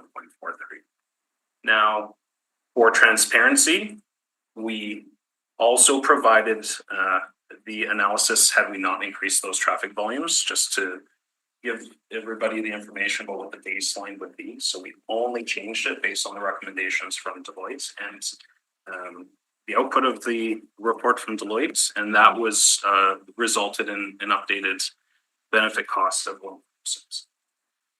So, All referenced on page 12 of the report. right, so why didn't you send that information to Deloitte? Like, did you just get that information, or could they not have incorporated the traffic information into their analysis? So the public service was the one who undertook the analysis. Right. Deloitte then took, as part of the value for money exercise, part of the scope was for them to review the exercise that we had done. So in the reports, they made 6 recommendations on things to modify. We accepted 3 of them in the interest of being consistent with what was done for Route 90. We did not accept, however, they would not have meaningfully changed the outcome of the analysis. So Deloitte did not have the information about the volume of traffic coming from. That was generated by the public service. Right, but they didn't have that when You At gave the it to them time to they do were their doing their analysis? report, did they not have it?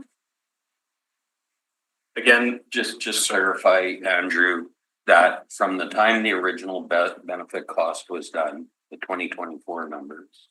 And the work that was being done by Deloitte since that time frame in the original report, with the original cost benefit. Everything else that was incorporated to have the updated cost benefits in play today. So it wasn't that, like, if Deloitte was using a starting point for elected officials in the public, how did this change and where is Deloitte, which was fully involved really when you think about it, but where is Deloitte and did we exclude them in step one of the process to say, we have the traffic modeling available right now, but we're not getting you to assess that in your cost benefit. So just lay out that. Sure. So at the, when we were first requested to undertake the benefit cost assessments, the public service undertook an analysis to develop all the different benefits, all the different costs, using best practices based on jurisdictional scans, and produced the benefit cost ratio of 1.18. Some of the things that played into that factor were traffic forecasting. So that work was undertook by the public service. That was, there was a report produced, very clearly laid out what the methodology was. Once we engaged Deloitte, we provided them with that report and methodology to do a peer review to confirm that the work we had undertaken was consistent with best practice. That is what led to 6 different recommendations to modify the methodology. Some we accepted, some we did not. For clarity, the ones we did not would not have had a significant change on the outcome of the benefit cost ratio. And in saying that, you can refer to the information on page 11 that articulates the 6 items and the 3 that weren't included to correlate with what Andrew said. Okay, good stuff, good work. So decreased. So the scope of the Deloitte review was exactly to review our analysis as at March 25. And it based on the old decreased, volumes, it right? decreased. That was about- the scope of their Right, assignment. got it.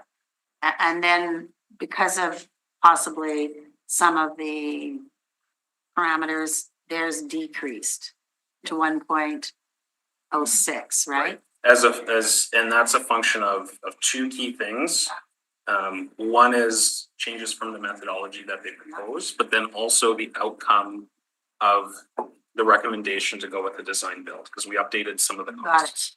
it. Okay, Separately, as we were reviewing this, we also obtained additional information on what trip generation was going to be right. forecasted out of Centerport. So using the same methodology, including what recommendations we received from Deloitte, we updated it to reflect the increased volume. And that's how we got to the 1.43. Right. Yeah. And we're also looking at land use models, right? Updated. Yes, there was also some updates. It wasn't just largely driven by Centerport, but also driven by some anticipated increased volumes in precincts A, B, and D. So was Centerport South factored in? It's almost ready to start to roll. And that's residential. Some of this. Because Centerport North is where we heard it's gonna be connected to Centerport Canada Way, which is a little, not too far north, but Inkster's not far away, and Inkster's taking you to Centerport South. So the province is currently undertaking some corridor studies in the Centerport area. So they're looking at the extension of PTH6, extension of 190, which is Centerport Canada Way, as well as a realignment of PR221. So specifically, Centerport South is not factored in at all. it would be in a way. So specifically, the extension of 190 CCW is what would ultimately tie into Chief Pegulas Trail at Brookside. So it would be reasonable to assume there would be some traffic coming from Centerport South that would leverage the extension of Chief Peguis Trail. Are people going to work in Centerport, so from, say, Transcona or somewhere? Well, or some of the new development that's ongoing in North So it's not Winnipeg or factored in. anticipated. Okay, that's good. Anyway, so it does benefit Centerport South. Anyway. Okay. So the last element that I just wanted to discuss in the reports was just the updated cost estimates as a function of Deloitte's study. So the cost estimate for the base construction cost is now $758.8 million, with a construction period interest of $140.3 million, with a total cost of $899.6 million. Pardon me. That actually represents a very minor decrease from what was previously reported. That was largely a result in a reduction in construction period interest because we compressed the time frame slightly, and then also just other revisions on the budgets. These are all represent class 3 estimates.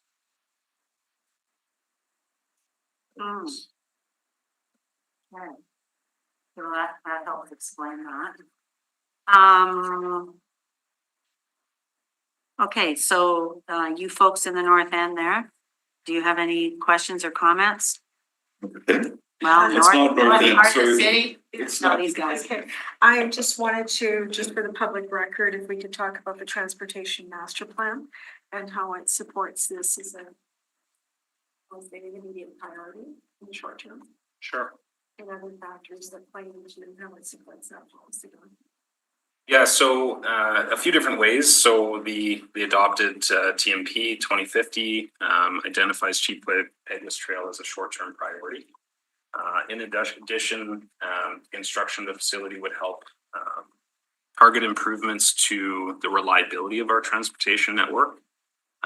In addition, also constructs new primary active transportation networks, which all moves towards various policy goals within the TMP. It supports that document, and just further to that, brought it up earlier today during the delegation time. There are streets in Northwest Winnipeg, like Leela, like Murray, and these roads were really not designed, Madam Chair, for the kind of traffic volumes we're getting right now.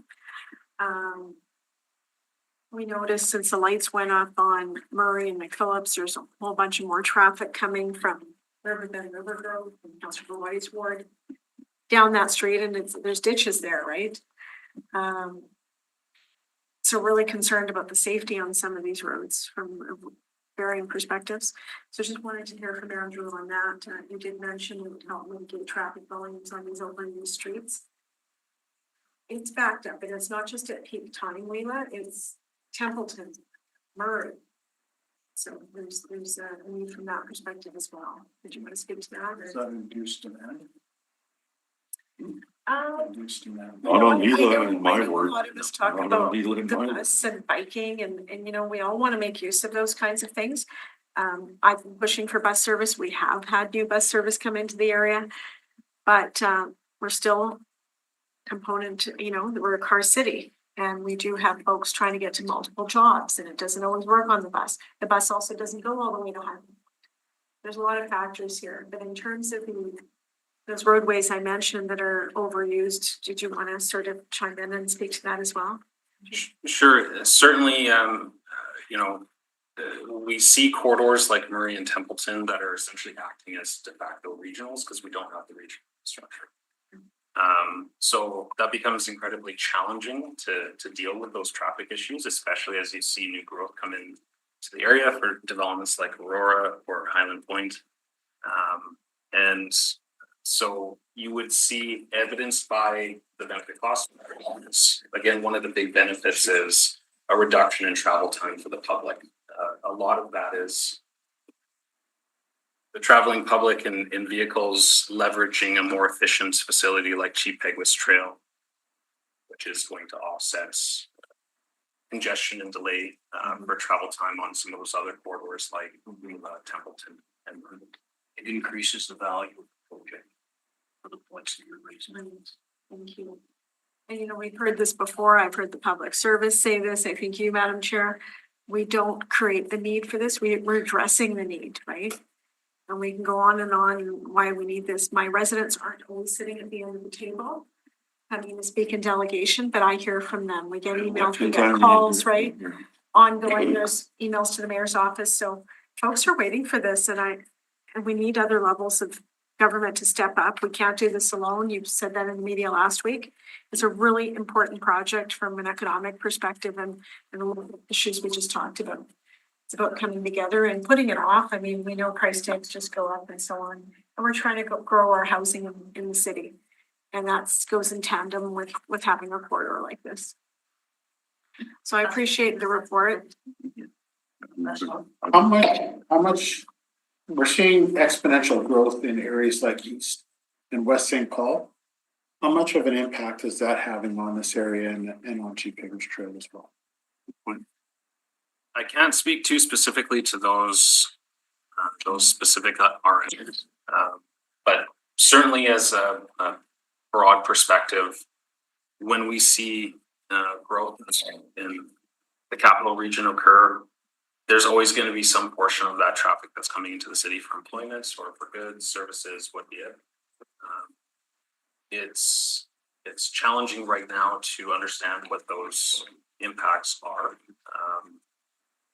And just because of a lack of information that we have within what forecasted growth is in the capital region. So you don't have that information, probably because we don't have a regional plan in place. That's correct, Madam Chair. Bingo. Yeah, good question. Definitely. Is that not correct? No, 100%. 100%. So this is Don't have the really data. important. This is really important. If we had a regional plan in place, and I think there was a big issue up in North Kildonan with a road being built and dumped into a residential street and neighborhood, Raleigh, because no one talked, the province and the city didn't talk.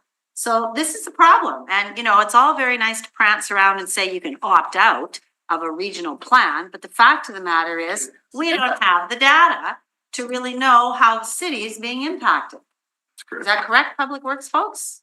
I mean, it flows both ways, right? You know, there's, it does flow both ways, but yes, I would say there are a lot of opportunities to coordinate with partners in the capital region to deliver projects more effectively for taxpayers as a whole. I can just listen to this. Yeah. It's so true, right? And I were just talking to the WMR this week about this with a number of our colleagues and some of the RMs, just saying how this is such a necessary piece of the puzzle. Yeah.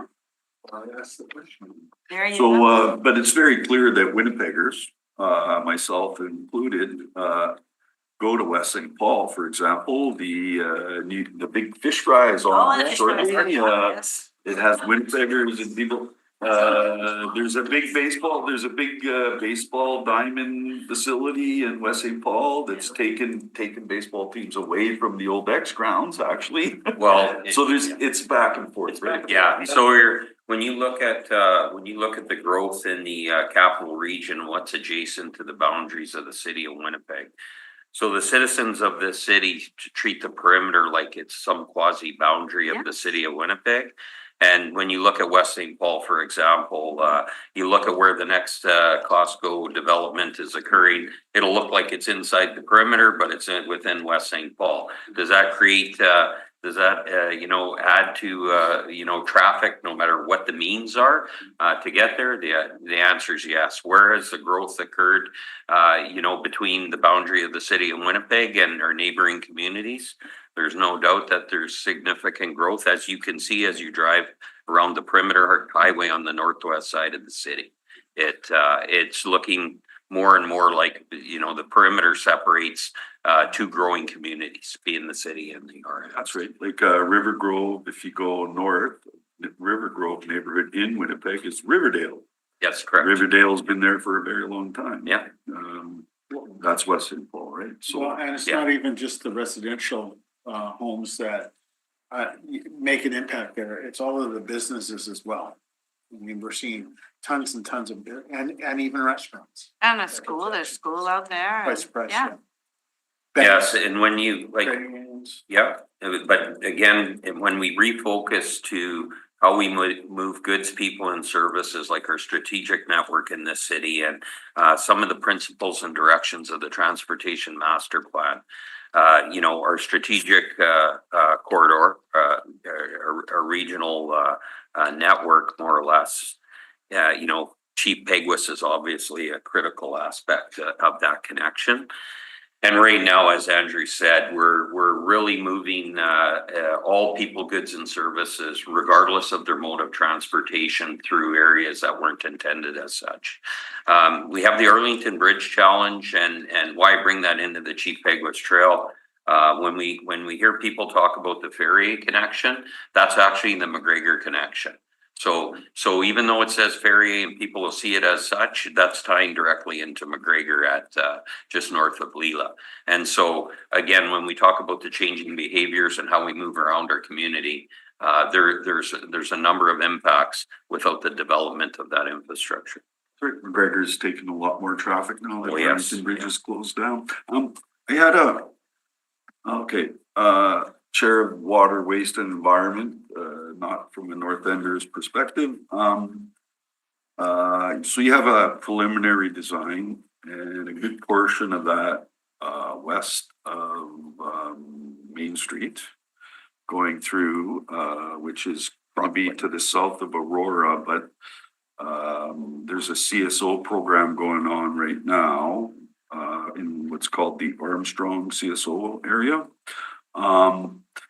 So in that preliminary design, you factored in that drainage would go off to, there's like a green forest. There's a bit of forest we're keeping that used to be part of a cement company's land. So this design has factored in where the land drainage goes. So you're, So through that section, there's other, there's other call them land drainage lakes in the area, but That's correct. And so Councillor, through the chair, what you're referring to is that Bergen cutoff area in the forest and the association to the frogs and the west and of the the Bergen cutoff. Yeah. at some point through the delivery of the prelim design,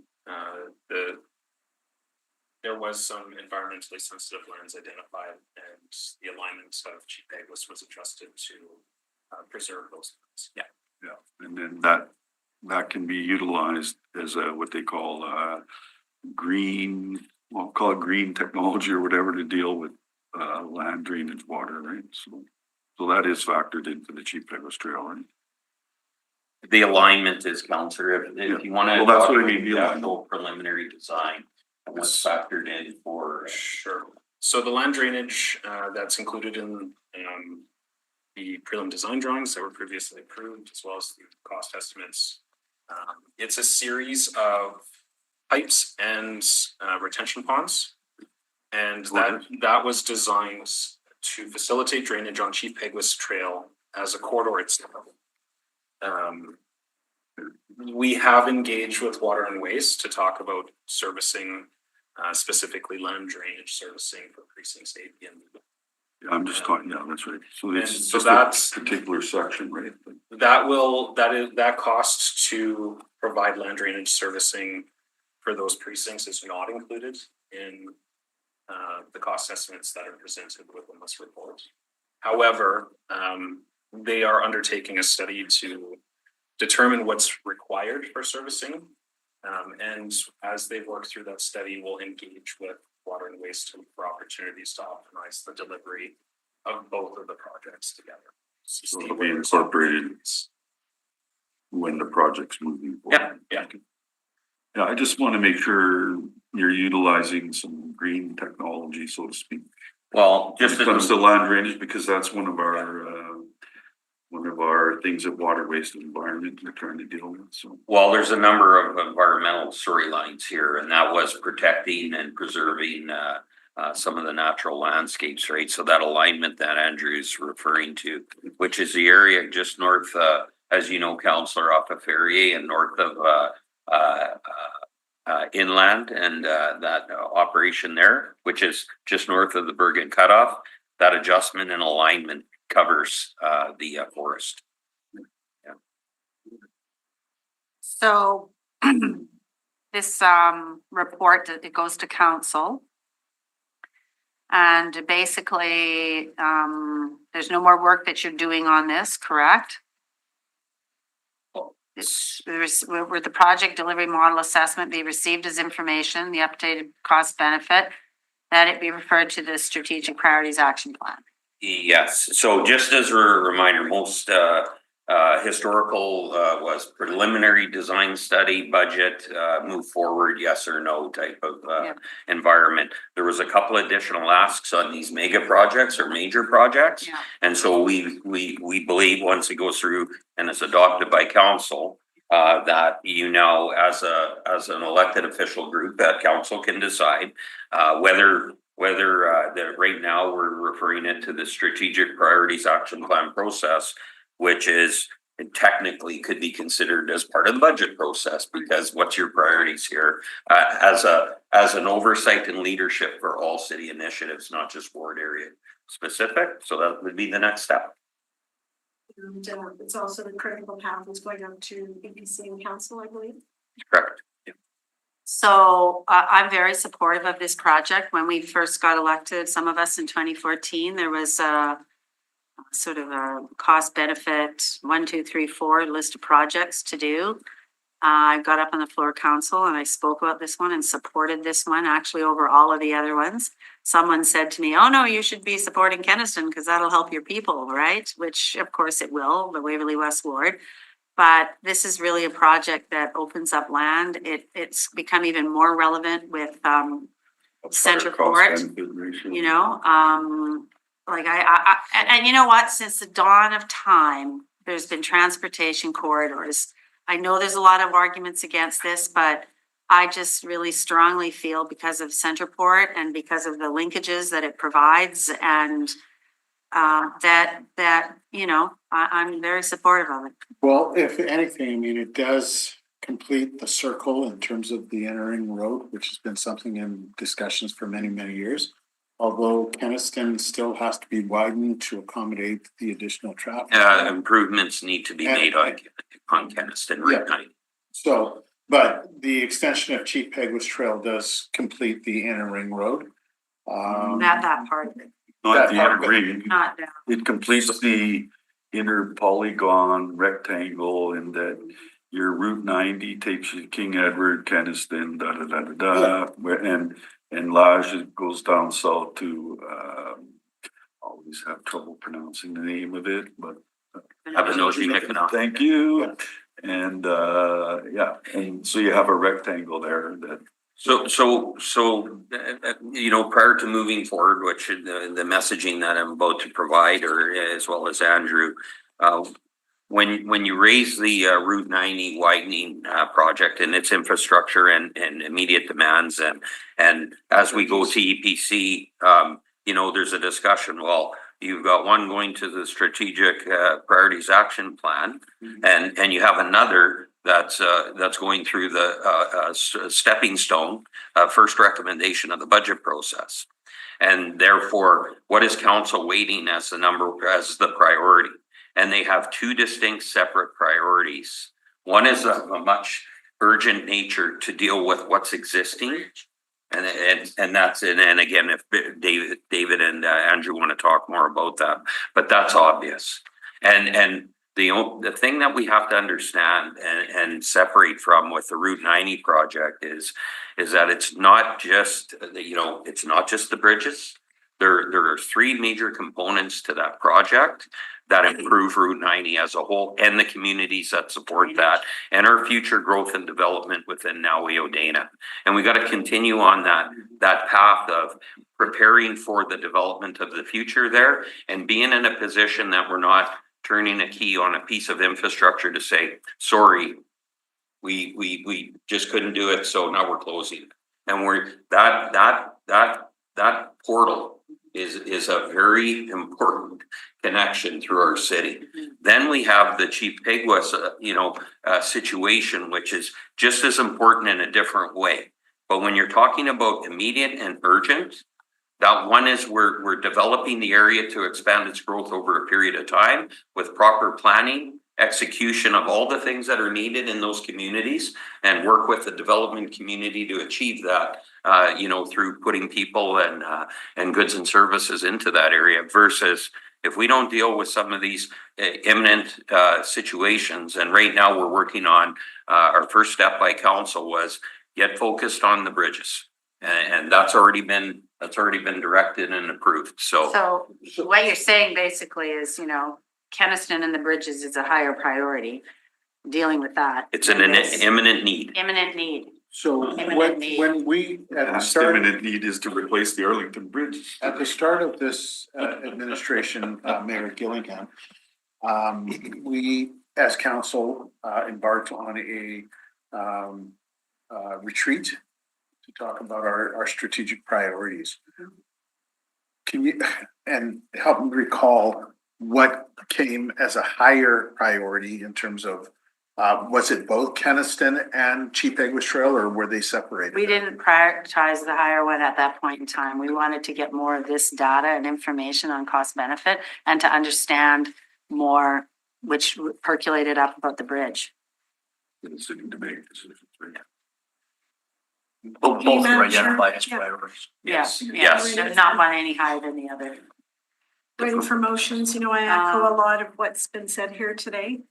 And this extension is super important. It's going to support development inside the city, and we've heard in the capital region, in particular in Centerport. The report states it's going to create thousands of new jobs and raising approximately $59 million in annual new city tax revenue. So it's super important. We have imminent needs, and then we have needs for future and current growth, right? So we gotta walk and chew gum at the same time. There's lots of conversations that we have to have with the other levels of government. They know about these topics. And there's probably a lot of intergovernmental discussions going on. I know I have my share of discussions when I'm in front of my elected officials, as all of you do. So some are more imminent, pardon me, yes, but we gotta look at all the priorities, transit, growth. Yeah. And with these two big mega ones, like, I have to hold the optimism that the way the world has changed from when we first, let's say, we're making applications for Keniston, that the world is a different place now. Internal trade has really raised up even more, right? So. As our elbows. And I think, and I don't know about you folks, but I think it's better to have something on the shelf on big projects that we can't do on our own, that we do need support, is to have them done on the shelf so that if like I look at 2008, the financial crisis, oh my God, the feds I couldn't keep up with writing grants. They were handing out so much money, right? that's exactly what we're doing, is getting it shelf ready. I want to point out my first term, just as a reminder, this was supposed to be looked at maybe in 2031. So we moved a motion at that time to accelerate some plans around it. And so we made some moves for this and, a project in the south, and it was an 11-6 vote on the floor of council. It was my first term. So I'm happy about that, proud of that, because we have done the functional design, the preliminary design, all of that work because of that initial council motion. So we're sort of ahead of the game in that way, and we're getting it ready. There's been a lot of steps, but there are with mega projects like this. So happy where we are, need the money though, need to have those ongoing discussions, and the strategic action plan is a good place to do it, so. And there's ongoing conversations, I guess, throughout the year. With that, I'll move the recommendation of the public service, Madam Chair. Okay. And I also want to thank the public service, everyone that's here in the extended team. Jim, under your leadership. Andrew, there's been a ton of work that you've done, and you've been available to answer my questions as the ward counselor. And so it's a lot of work, and we thank you for your efforts, Matt, all of you. Okay, all right, and with that, let's call the motion. All in favor? Aye. Carried. Okay, now. On item number 9, stop, drop and go program. Yep. Now, we could have, I guess, with the situation that came from Real Community Committee, with the motion and support that Councillor Chambers received on this initiative and the discussion about the 1 minute, we could have done a number of things. We could have contacted just the area councillor and talked about, you know, things that we're doing right now, or we could just go away and produce a report and come back. And I think what's important today is that we all recognize that there's a transportation challenge with our schools. And I you know, even through the chair to Councillor Eady, identified, well, why shouldn't we just be like the states and have safe routes to school methodology and initiatives and everything else? And we are here today to say that we are doing a considerable amount with our schools. And when we talk about why can't we be more like the US in that what they do, it's a whole other world and a whole other environment with how their infrastructure was built and served that doesn't reflect how our community schools were built and are served today in our community.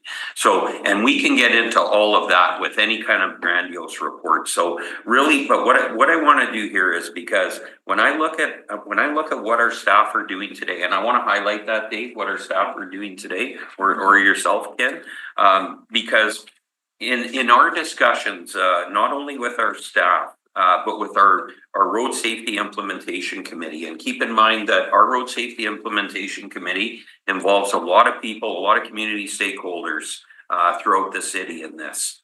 And they're concerned about this initiative because of the current safety related issues. And we even have an employee at the table that talks to me about the challenges of how we're forced to pick up and drop off our child at school today versus maybe how my 3 boys did not get picked up or dropped off by me on their way to school. So what, Dave, unless you want me to keep going, I would like you to talk about what currently what our staff are doing with the various schools and school divisions, and what some of our opportunities here, so that we can discuss this a little bit further. Sure, yeah, we have there's going to be the road safety branch of transportation, and it's been one of its focuses within the RSAP is working with schools. So we've been talking to the school divisions, the individual schools. We have sort of a working group that's being sort of formed. It's a bit ad hoc right now, but it's starting to coalesce.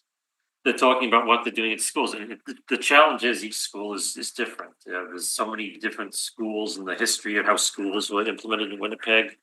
Some of them have really great systems set up where they've already got programs like this in place, where it's very regulated, it's very controlled.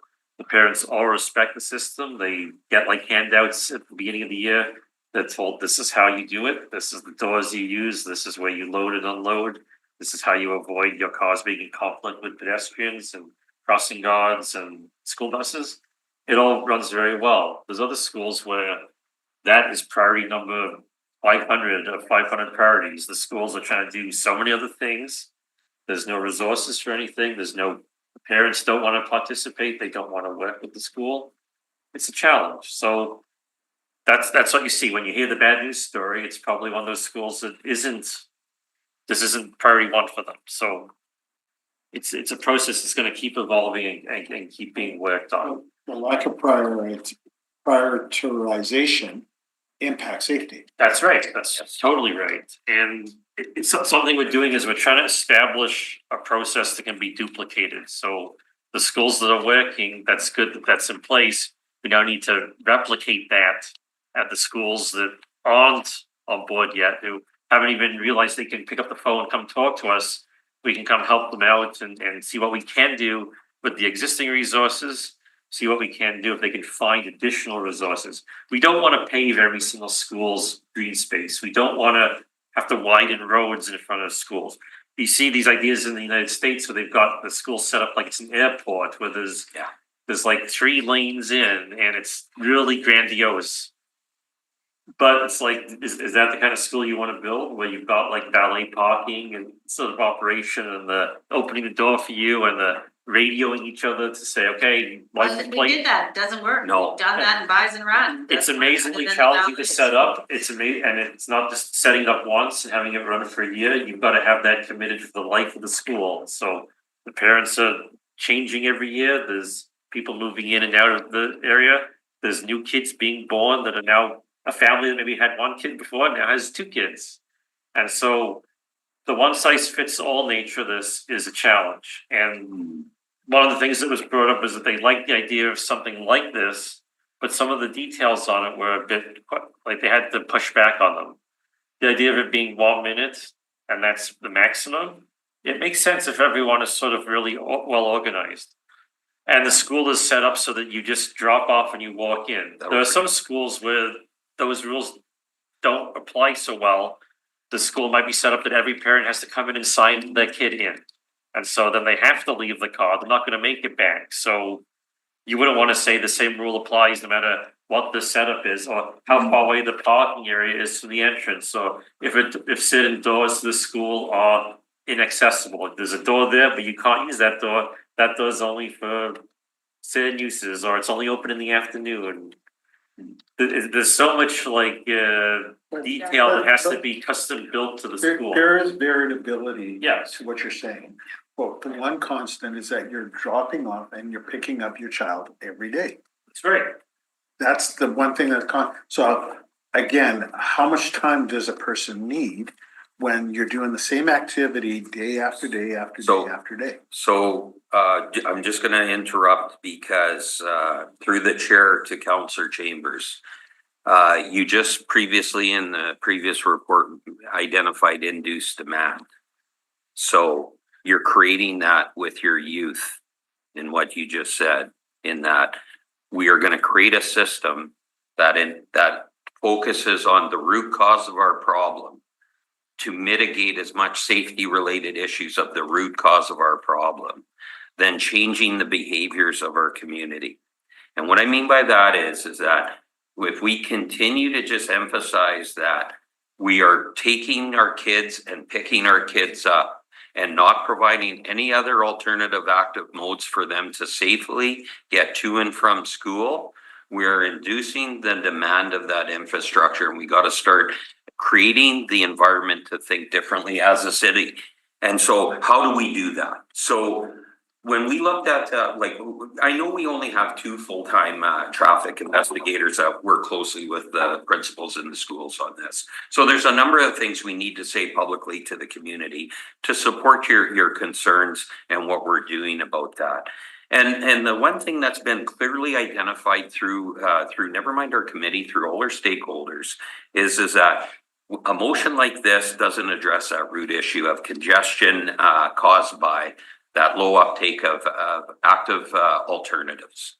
And so where we've had some success, we see South Point School, for example, sees over 90% of its students getting to school using active modes, 90%.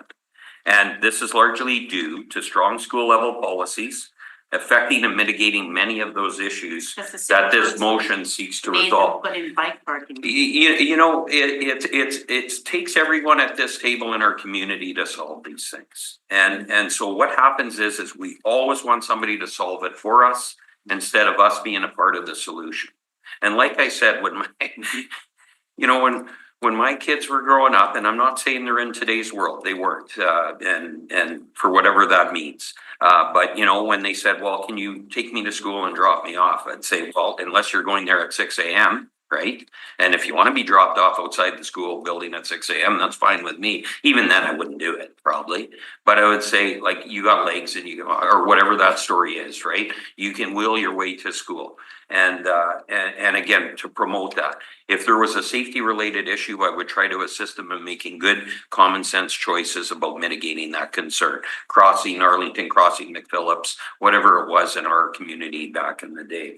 And so I'm not saying that was good or bad. What I'm saying is that they had alternatives to get their way to school, and it wasn't about myself creating more congestion in that area to pick up and drop off that child. So what the public here today needs to understand is that as much as we appreciate this motion, there are a lot of things in action that we're doing to support, we're moving forward. And I'd like to highlight through our road safety group that I think is doing a fantastic job with the limited resources that they have in piloting new in street school crosswalk signs at a number of schools. So again, we're creating areas where we're making that, you know, safer to access from a further distance, you know, and again, not everybody congested in an area like HC Avery, for example, on Sinclair. You don't want to really be in that neighborhood at pickup and drop off time as a couple of councillors. Live on Marigold. Yes, exactly. Sinclair, it's Marigold. We as part of these initiatives, we're also reviewing school plans and building business cases on methods to improve safety in those school zones. And reviewing the mobile enforcement program to identify school zones that may require signage or infrastructure changes to help reduce vehicle speeds. So again, it's not like we're ignoring it, but we are taking measures to assist in making those opportunities to modify and improve the program based on the data we're collecting and discussing with our Winnipeg Police Services. As well, supporting walking and cycling programming such as walking safety workshops and school cycling education. And that ties into Safe Routes to School US. We remember during COVID, we went through the Safe Routes to School toolbox. We're promoting all that, you know, trying to gain that opportunity for that activity. And we got to keep those positive messages and toolbox up to date and communicated. On our initiatives for the public, and I know most councillors all know this, all walk bike projects include safety improvements for walking and biking near schools. So any of our walk bike projects, try to say that 5 times fast, we're improving safety for active school travel, and schools are a key stakeholder in those projects. So another opportunity to connect with those schools is through our walk bike projects. And again, that's how we got to continue to work as a community moving forward. And the one item, because I know Councillor Santos, you know, the chair of Standing Policy Committee on Community Services, isn't on this committee, but we have to keep in mind that that she is the council liaison for Manitoba School Boards. And so I know Councillor Santos has been a great advocate in working on, as well as all of yourselves, on working on improving collaboration with school divisions. And so including the next meeting that, you know, she's involved with the school boards. And I think there might be the opportunity to raise this concept, so not hide from it, but acknowledge that we have many means to discuss this further to enhance our community and to provide more active opportunities for other methods. And so, and again, I appreciate the concerns of the community and the perception of the issue at hand versus how do we educate our youth so that when that youth is our adults, they're not dealing with their children in the same environment because we've created a more safer, accessible community to get to and from school. Well, and I was going to point out the walk bike thing. Hartford and McGregor, for a number of years, I kept pushing we need a corridor there for the kids to walk and bike back and forth, different schools and everything. It wasn't until the walk bike thing came in that it was done, ignoring the city's councillor plea for years. So I like that we respect the walk bike. I like that we respect the walk bike. Yes, and yeah, I apologize, councillor, because I don't disagree with what's been in the past versus how we're moving forward. But we are moving forward. We've really put a heavy emphasis on our road safety action plan items, and this is a key component. And with that, if it wasn't for council's approval to provide additional resource support for the work that we're doing, none of this, even what I've said today, is of an opportunity for completion because we just wouldn't have the resources. So we are moving forward. So I hear what you're saying, Emily. But I still have to acknowledge the fact that, again, whether it's the start of the school year or all the way through the school year, our offices are getting these calls about, again, child safety around school zones. Again, recognizing that there are some schools that have figured it out and are doing great. Safety is not an issue, but there are other schools where it's either a safety issue because people are completing driving maneuvers within a zone that is not safe. They're parking on private property and blocking people from exiting their own private property to go to work. And you know, the crossing guards or school patrols that are in the area that are unsafe as well because of vehicles that are, again, creating these. 100%. And when I mentioned in a fantastic statement, Councillor Gill through the chair to Councillor Chambers, and this is our opportunity, right? So our opportunity, not only publicly to remind the schools and the principals that the support is available here. So we don't want anybody hiding from that and using that as an excuse that there's not a community connection here at Public Works. One of the opportunities here today, based on everything that's been said, is one piece is that maybe they phone 311 or maybe they phone the counselor's office and are seeking this issue or addressing this. There's an opportunity for us to create an online intake as well. Never mind the ones that are very proactive and we're heavily involved with, but more create an online intake form to bring in these issues in a process that, you know, is not much like some of our other online intakes. Yeah, I was gonna say the same way we have the process for traffic calming, where you can make a request or send something in, now we can process it. We can make something like that for principals or parents or crossing guards, anyone who sees these issues, get them to our attention. And we'd also make a call out to the councillors, if you've already got stuff on in your inbox and you know that the school keeps asking about it, send that our way and we can start triaging. So like that direct connection from, say, the schools or the school division principals, you know, not school division superintendents, they're going to get all kinds of the school principals, that direct issue right there, and giving them the school principal the opportunity to connect directly through an online form so that it hits our traffic or road safety traffic people immediately. And then they've got an additional working opportunity. If we don't change the behaviors and improve our access to schools in our community, then we're just going to have bigger roads, more roads, and less properties, because it is crazy what I see at certain times of the day. I mentioned HC Avery because, well, for Councillor Sharma and Councillor Edie, they know the area. I was there in it's unbelievable. 98, what an awful situation. We've got people parked right on the crosswalk, which is adjacent to the sidewalk, which takes you through that little cul-de-sac of the school area, the little turnaround. And they've put a lot of effort in trying to regulate the movement of people through that area. And even then, because the root cause is everybody's still picking up their child and dropping them off, and that may be a result. Here's the other issue: Mr. Condon, manager of engineering, has children as well, and we talk about why would everybody go to these specific spots? Like, why are they all so concentrated in that area?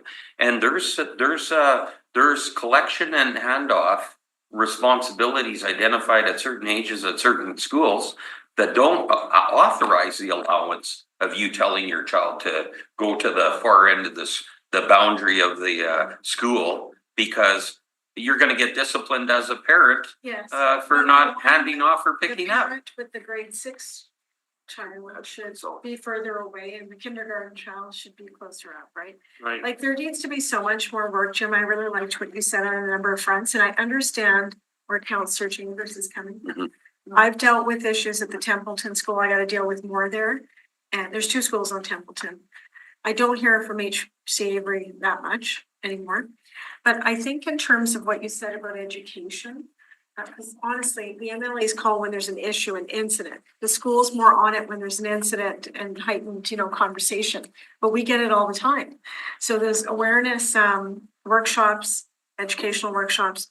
I'd be interested in learning more about that because the walking school bus, it's great, do it 1 month because there's an awareness month. Templeton. But really getting in the trenches, taking classroom by classroom and making sure the parents understand it. Yeah, and So I wouldn't mind being involved with my schools and educating. I'm 5 siblings. We lived in the West End. We walked to school, we figured it out, partnered up with somebody. A family down the street on Garfield Street approached me because I was older. Can you walk my daughter to school? I would go and get her. So the effort's not being put in. By some parents, I won't say all, it's not being put in. Well, or for the school division to help the parents Yeah. understand what to do. So that, So yeah, the actionable steps, so we have a team, you were saying. Yeah. So I think I'm gonna get in the trenches at one of my schools. And then we got admonished at a certain school for taking more time to develop a drop-off pickup. Like it was a real big thing that time. And And I'm sure you know about that too, and we made it better. So I think we need actionable steps and the schools asking them the question, David, you mentioned you have a team of people. The teachers need to park in the lots because parking is not expensive. Park in the lots instead of trying to take the freebie spot on the street where you're, junking it up. So I hope those conversations can be had, and I know when someone's hired, have the conversation with them, right? So they're aware of what the expectations are. So where does that responsibility lie? I drive around, some schools, the lots are quarter empty, others not so much. So it's not everybody, Right, but some yeah. people are ruining it for others. And therefore, we're not moving in the right direction. So I've gone around where I count stalls with my assistant. And not on one day, on several days, because the data matters. And when I'm told, no, it's full, no, I personally went there, so it's not full. So I'm getting tired of this too, actually. And so I understand where Councillor Chambers is coming from. But I've gone one at a time and gone in the trenches with the Al Garlics of your team, who's done a wonderful job He's great. trying to He's retiring. fix these situations, right? And so we need to all take responsibility. So my action out of this is I'm gonna get into the trenches of Templeton School because of this conversation, link with you, David, your people. And try to educate the parents more about the walking school bus and et cetera. well, and that's where, and again, I really appreciate through the chair to Councillor Sharma. I really appreciate that support, and I know Councillor Edie, Councillor Chambers, Councillor Lukes, you're all behind this, and obviously if you weren't, you wouldn't be bringing a motion forward, and we wouldn't have them be engaged in this positive discussion. It's we as a city love to use stopgap measures, make a rule, and then that's our solution. And we've shown time and time again that decisions like that don't address the root cause will continue to provide an alternative where that root cause problem is. And so with what you're saying, we recognize that. Now, when there's so many things that we are growing and doing as we expand our role in school safety and being a part of the team with the school division. So that's on a very positive path.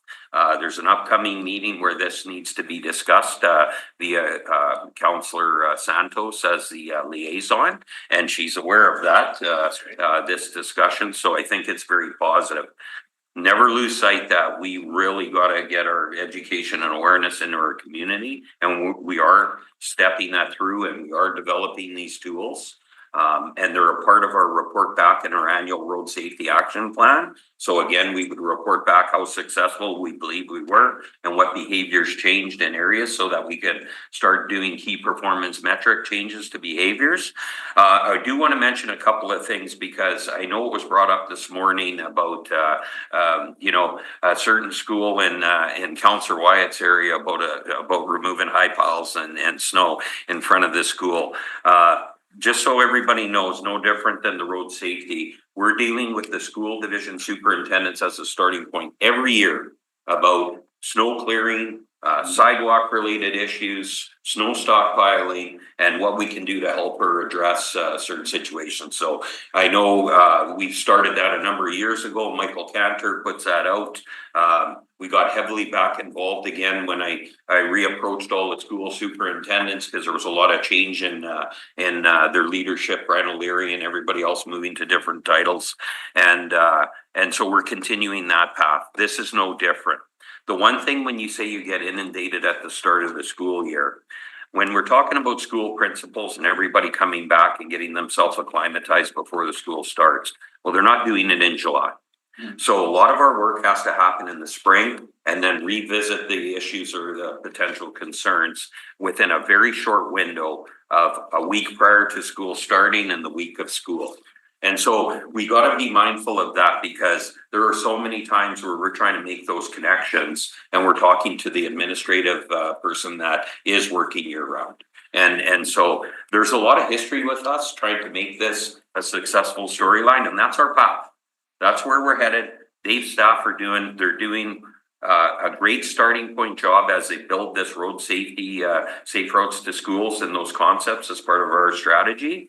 And we're going to grow that. And we need your involvement and support as they go through this. So I really believe we're on this path, Councillor. But today I'm not talking about the legal aspects of loading zone and the time limited parking and the legal ramifications of what that means. Like there is no legal reference to anything less than 5 minutes. So 1 minute, there's no punitive, so let's not get into that today. Let's work on the behavioral changes within those schools and work with the community. That's really our goal. So I have a question.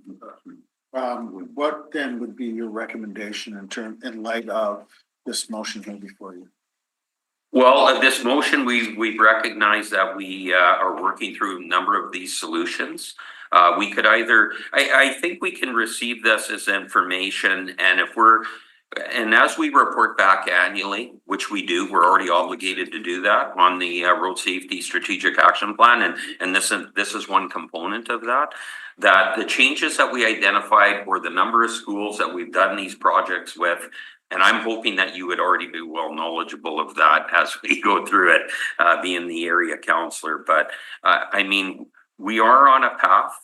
We do recognize the immediate safety concerns at a number of schools, and we're proactively trying to address that through our work. Now, in saying that, the one thing I think we could make motion is receive this as information, but I really want to be able to create some kind of communication portal.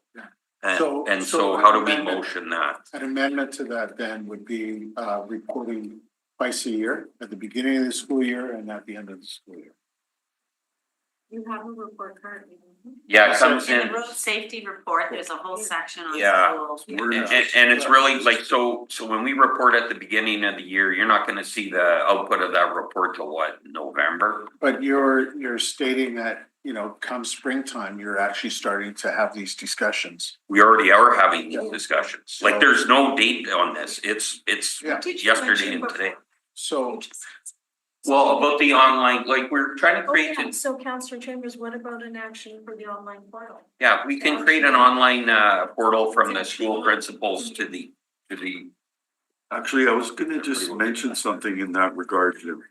Has there ever been a discussion? So when you get a new principal, they are totally responsible for everything in that school, not the superintendent, it's the principal. Yeah, I said that. And, but my question is this, there's a transition, like when an inspector comes into a new division, the previous inspector leaves a report for them to consider, I'm sure. Why the principal should be the one outgoing principal should have a list of things that are related to the school. And they don't always have that. But that's again on the school division to make sure the transition. There's, it's a very good point. So our experience is that varies between school divisions. It does it. Yeah. So, and what I mean by that, the level of detail in that transfer, and My wife was a support person in the school system, so you get to know a lot of educational people and support. And fortunately enough, through our activities here in streets maintenance and public works, we've got to know a lot of people over time and trying to work together on these solutions. A lot of people didn't have the background. A lot of people didn't know what our policies were, even though the previous principal or superintendent was well aware of this because we worked with them. So that handover would be different, even with the teachers and the EAs and everybody else that they need to deal with. I'm not sure if the transportation piece is left as a documented, here's where you Well, need we to. should, if we work with the school division and, or the school, and we do up a document and all of that and help them with their wording on how to describe it when they send out emails. I mean, it's almost like we're not gonna take any more of your calls if a new one changes until you look at the document. Someone has to be the keeper of the document. You'd think it would be the school, You would think it would. but you know what? I've dealt with school divisions for 20+ years. It doesn't work like that. So it's like we have to be the keeper of it and. Well, let's see how this how we evolve here. It's I think we're on a really good path that we're 10 steps ahead of even where we were 2 years ago with the support of council and what we're doing. And when we build new schools, Madam Chair, and planning is there with the rezonings, where is the input for our department and is it taken seriously? You know what it boils down to? The province only has so much money and that's all the Right, province but wants we to invest. Better, and we were, planning is saying that could be okay, the other one. No, it's not. So where is the input, the proper input on loading zone drop off and pick? Well, the city gives it, it's up to the province if they want to take it or No, not. what I'm saying, when we build, when we do plan approval, we don't have this team at the table. It's the planner that's looking at multiple things Right. and us trying to fight for it because of our experience. Because they can still make it with the footprint, right? But so we've applied it, but it was painful. So we're gonna do it again. You're yelling at us. But I would Okay, like so- to put a public works taken seriously and into the system properly. Okay, so what are we doing with this one?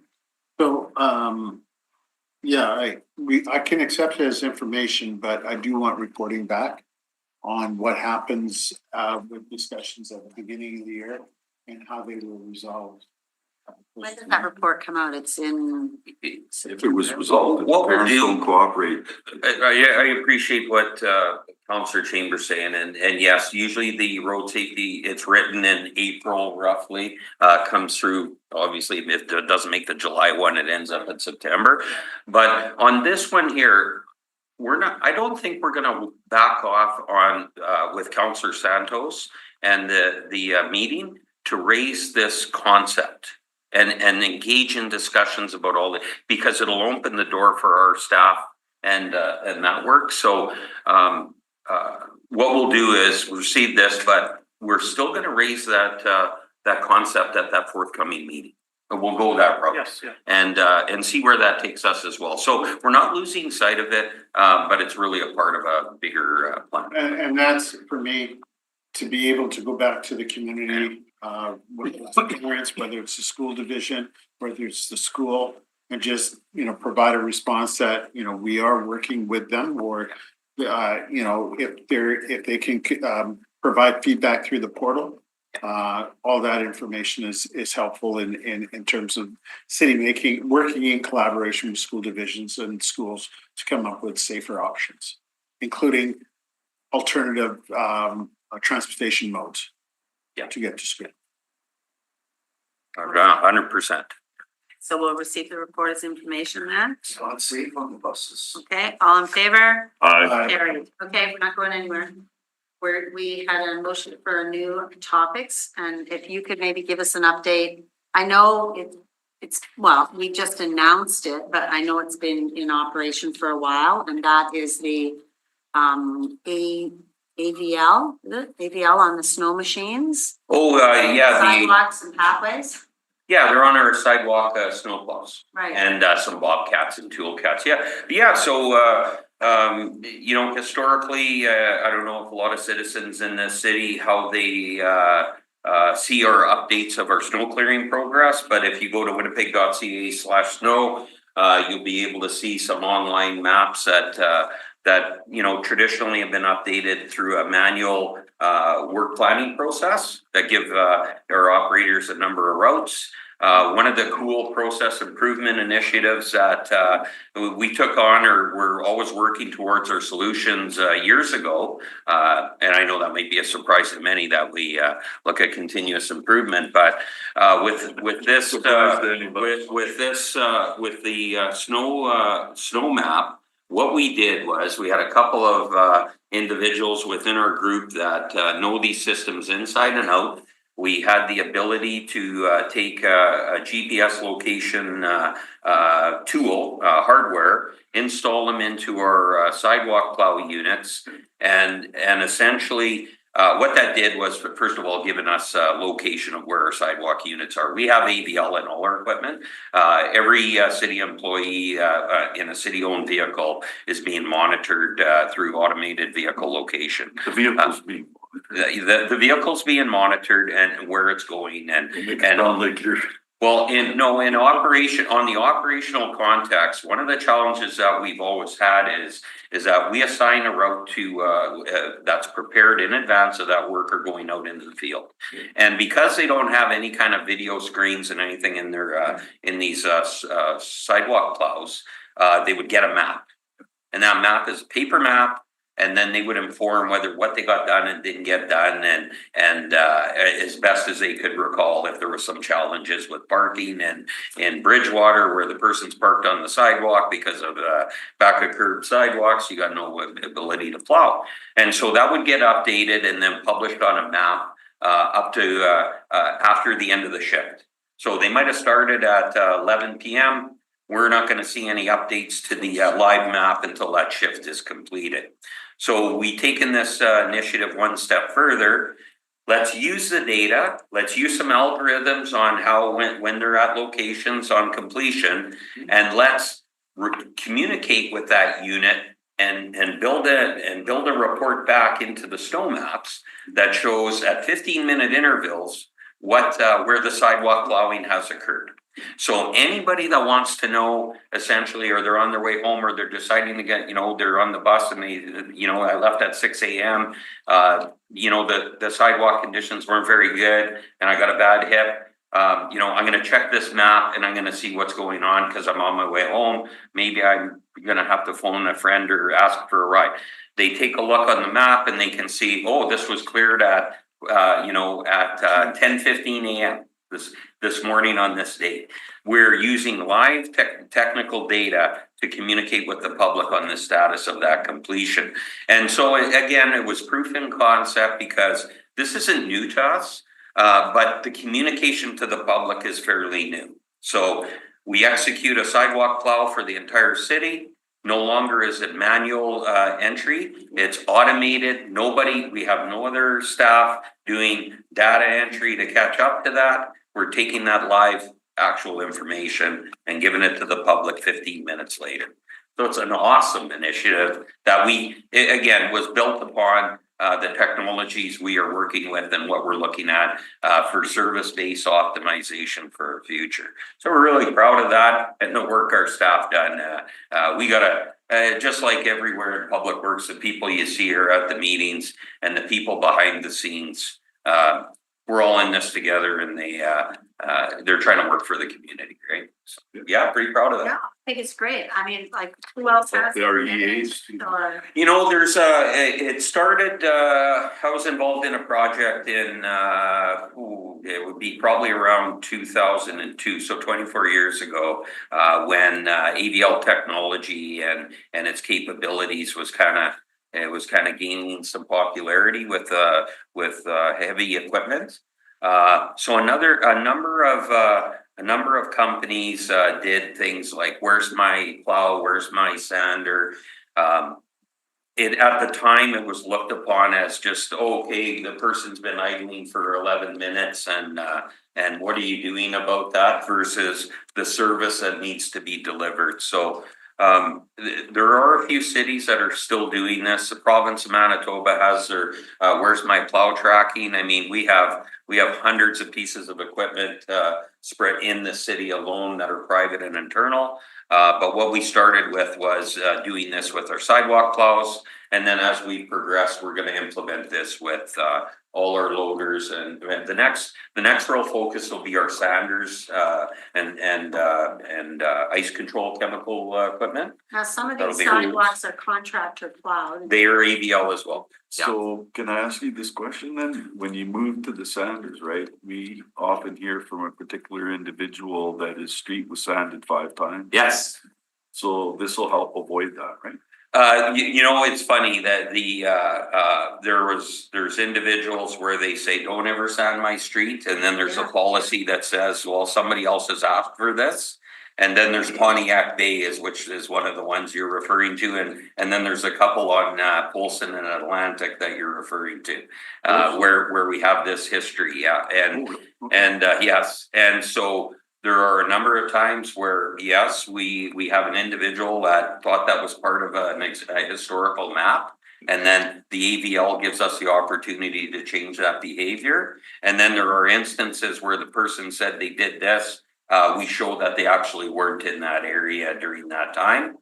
So it gives us both opportunities there. But as a public servant, what we're looking for is work performance. We need to know that our focus is on delivering the council approved policies in an effective and efficient manner. And when we have time triggers like a 36-hour time frame to get this network done, we need to understand what we got done and where our gaps are to close and make those improvements. These tools are assisting us in getting to that finish line. So yeah, positive story. Okay, and then I guess the other thing that I just wanted to know if you could provide an update is, and actually I'll send you an email, maybe you could send me a spreadsheet. Where are you at with the tenders? Yeah, okay, so the regional, like our capital works for mainly through our engineering program. So our tendering, we had one tender out in the fall for this year. Our first tenders were to be published.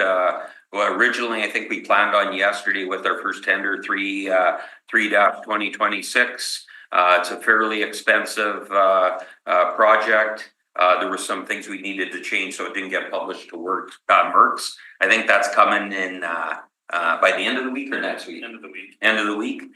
And then from there, we're staggering the rest of our projects through. There's, I don't know, you want to add to, I'll just call up. The bulk of the tenders for this year's construction will be out this month and next. A few lingering projects will come through in April and May. Really isn't sort of matching our QBS what we wanted to do. You know, it's a good point, and we talked about in the fall on this that and then more it was to do with the timing. I'd take it back to last fall with the award of the consulting assignments, and because the timing of that impacts the outcome of what projects we get put into construction tenders. So we talked about in this in the fall that we were making improvements, but we were still not where we want to be. And so nothing's changed on our side to get where we want to be. And I don't know, Andrew, you want to talk a little bit more about that? We're in a better position this year than we were last year, and we expect to be in a better position next year than we are now. So we've already put out the RFQ for consulting assignments for 2027. That's posted currently, that's going to close in the next couple of days. We're already a few months ahead of where we were last year. So we'll see this process come forward with an ultimate goal of trying to get the bulk of the tenders out January, February for any given construction year. Okay, any other questions? I'll move this verbal report. We need to receive this one as information. Yeah, that's what I just did. I'm moving it as information. Okay, receive it as information. Don't move. The verbals? Yes. Oh, okay. All in favor? Aye. Carried. And then motion to adjourn. Motion to adjourn. So moved. Thank you. All right, all in favor? Yeah. Carried. All right, thank you.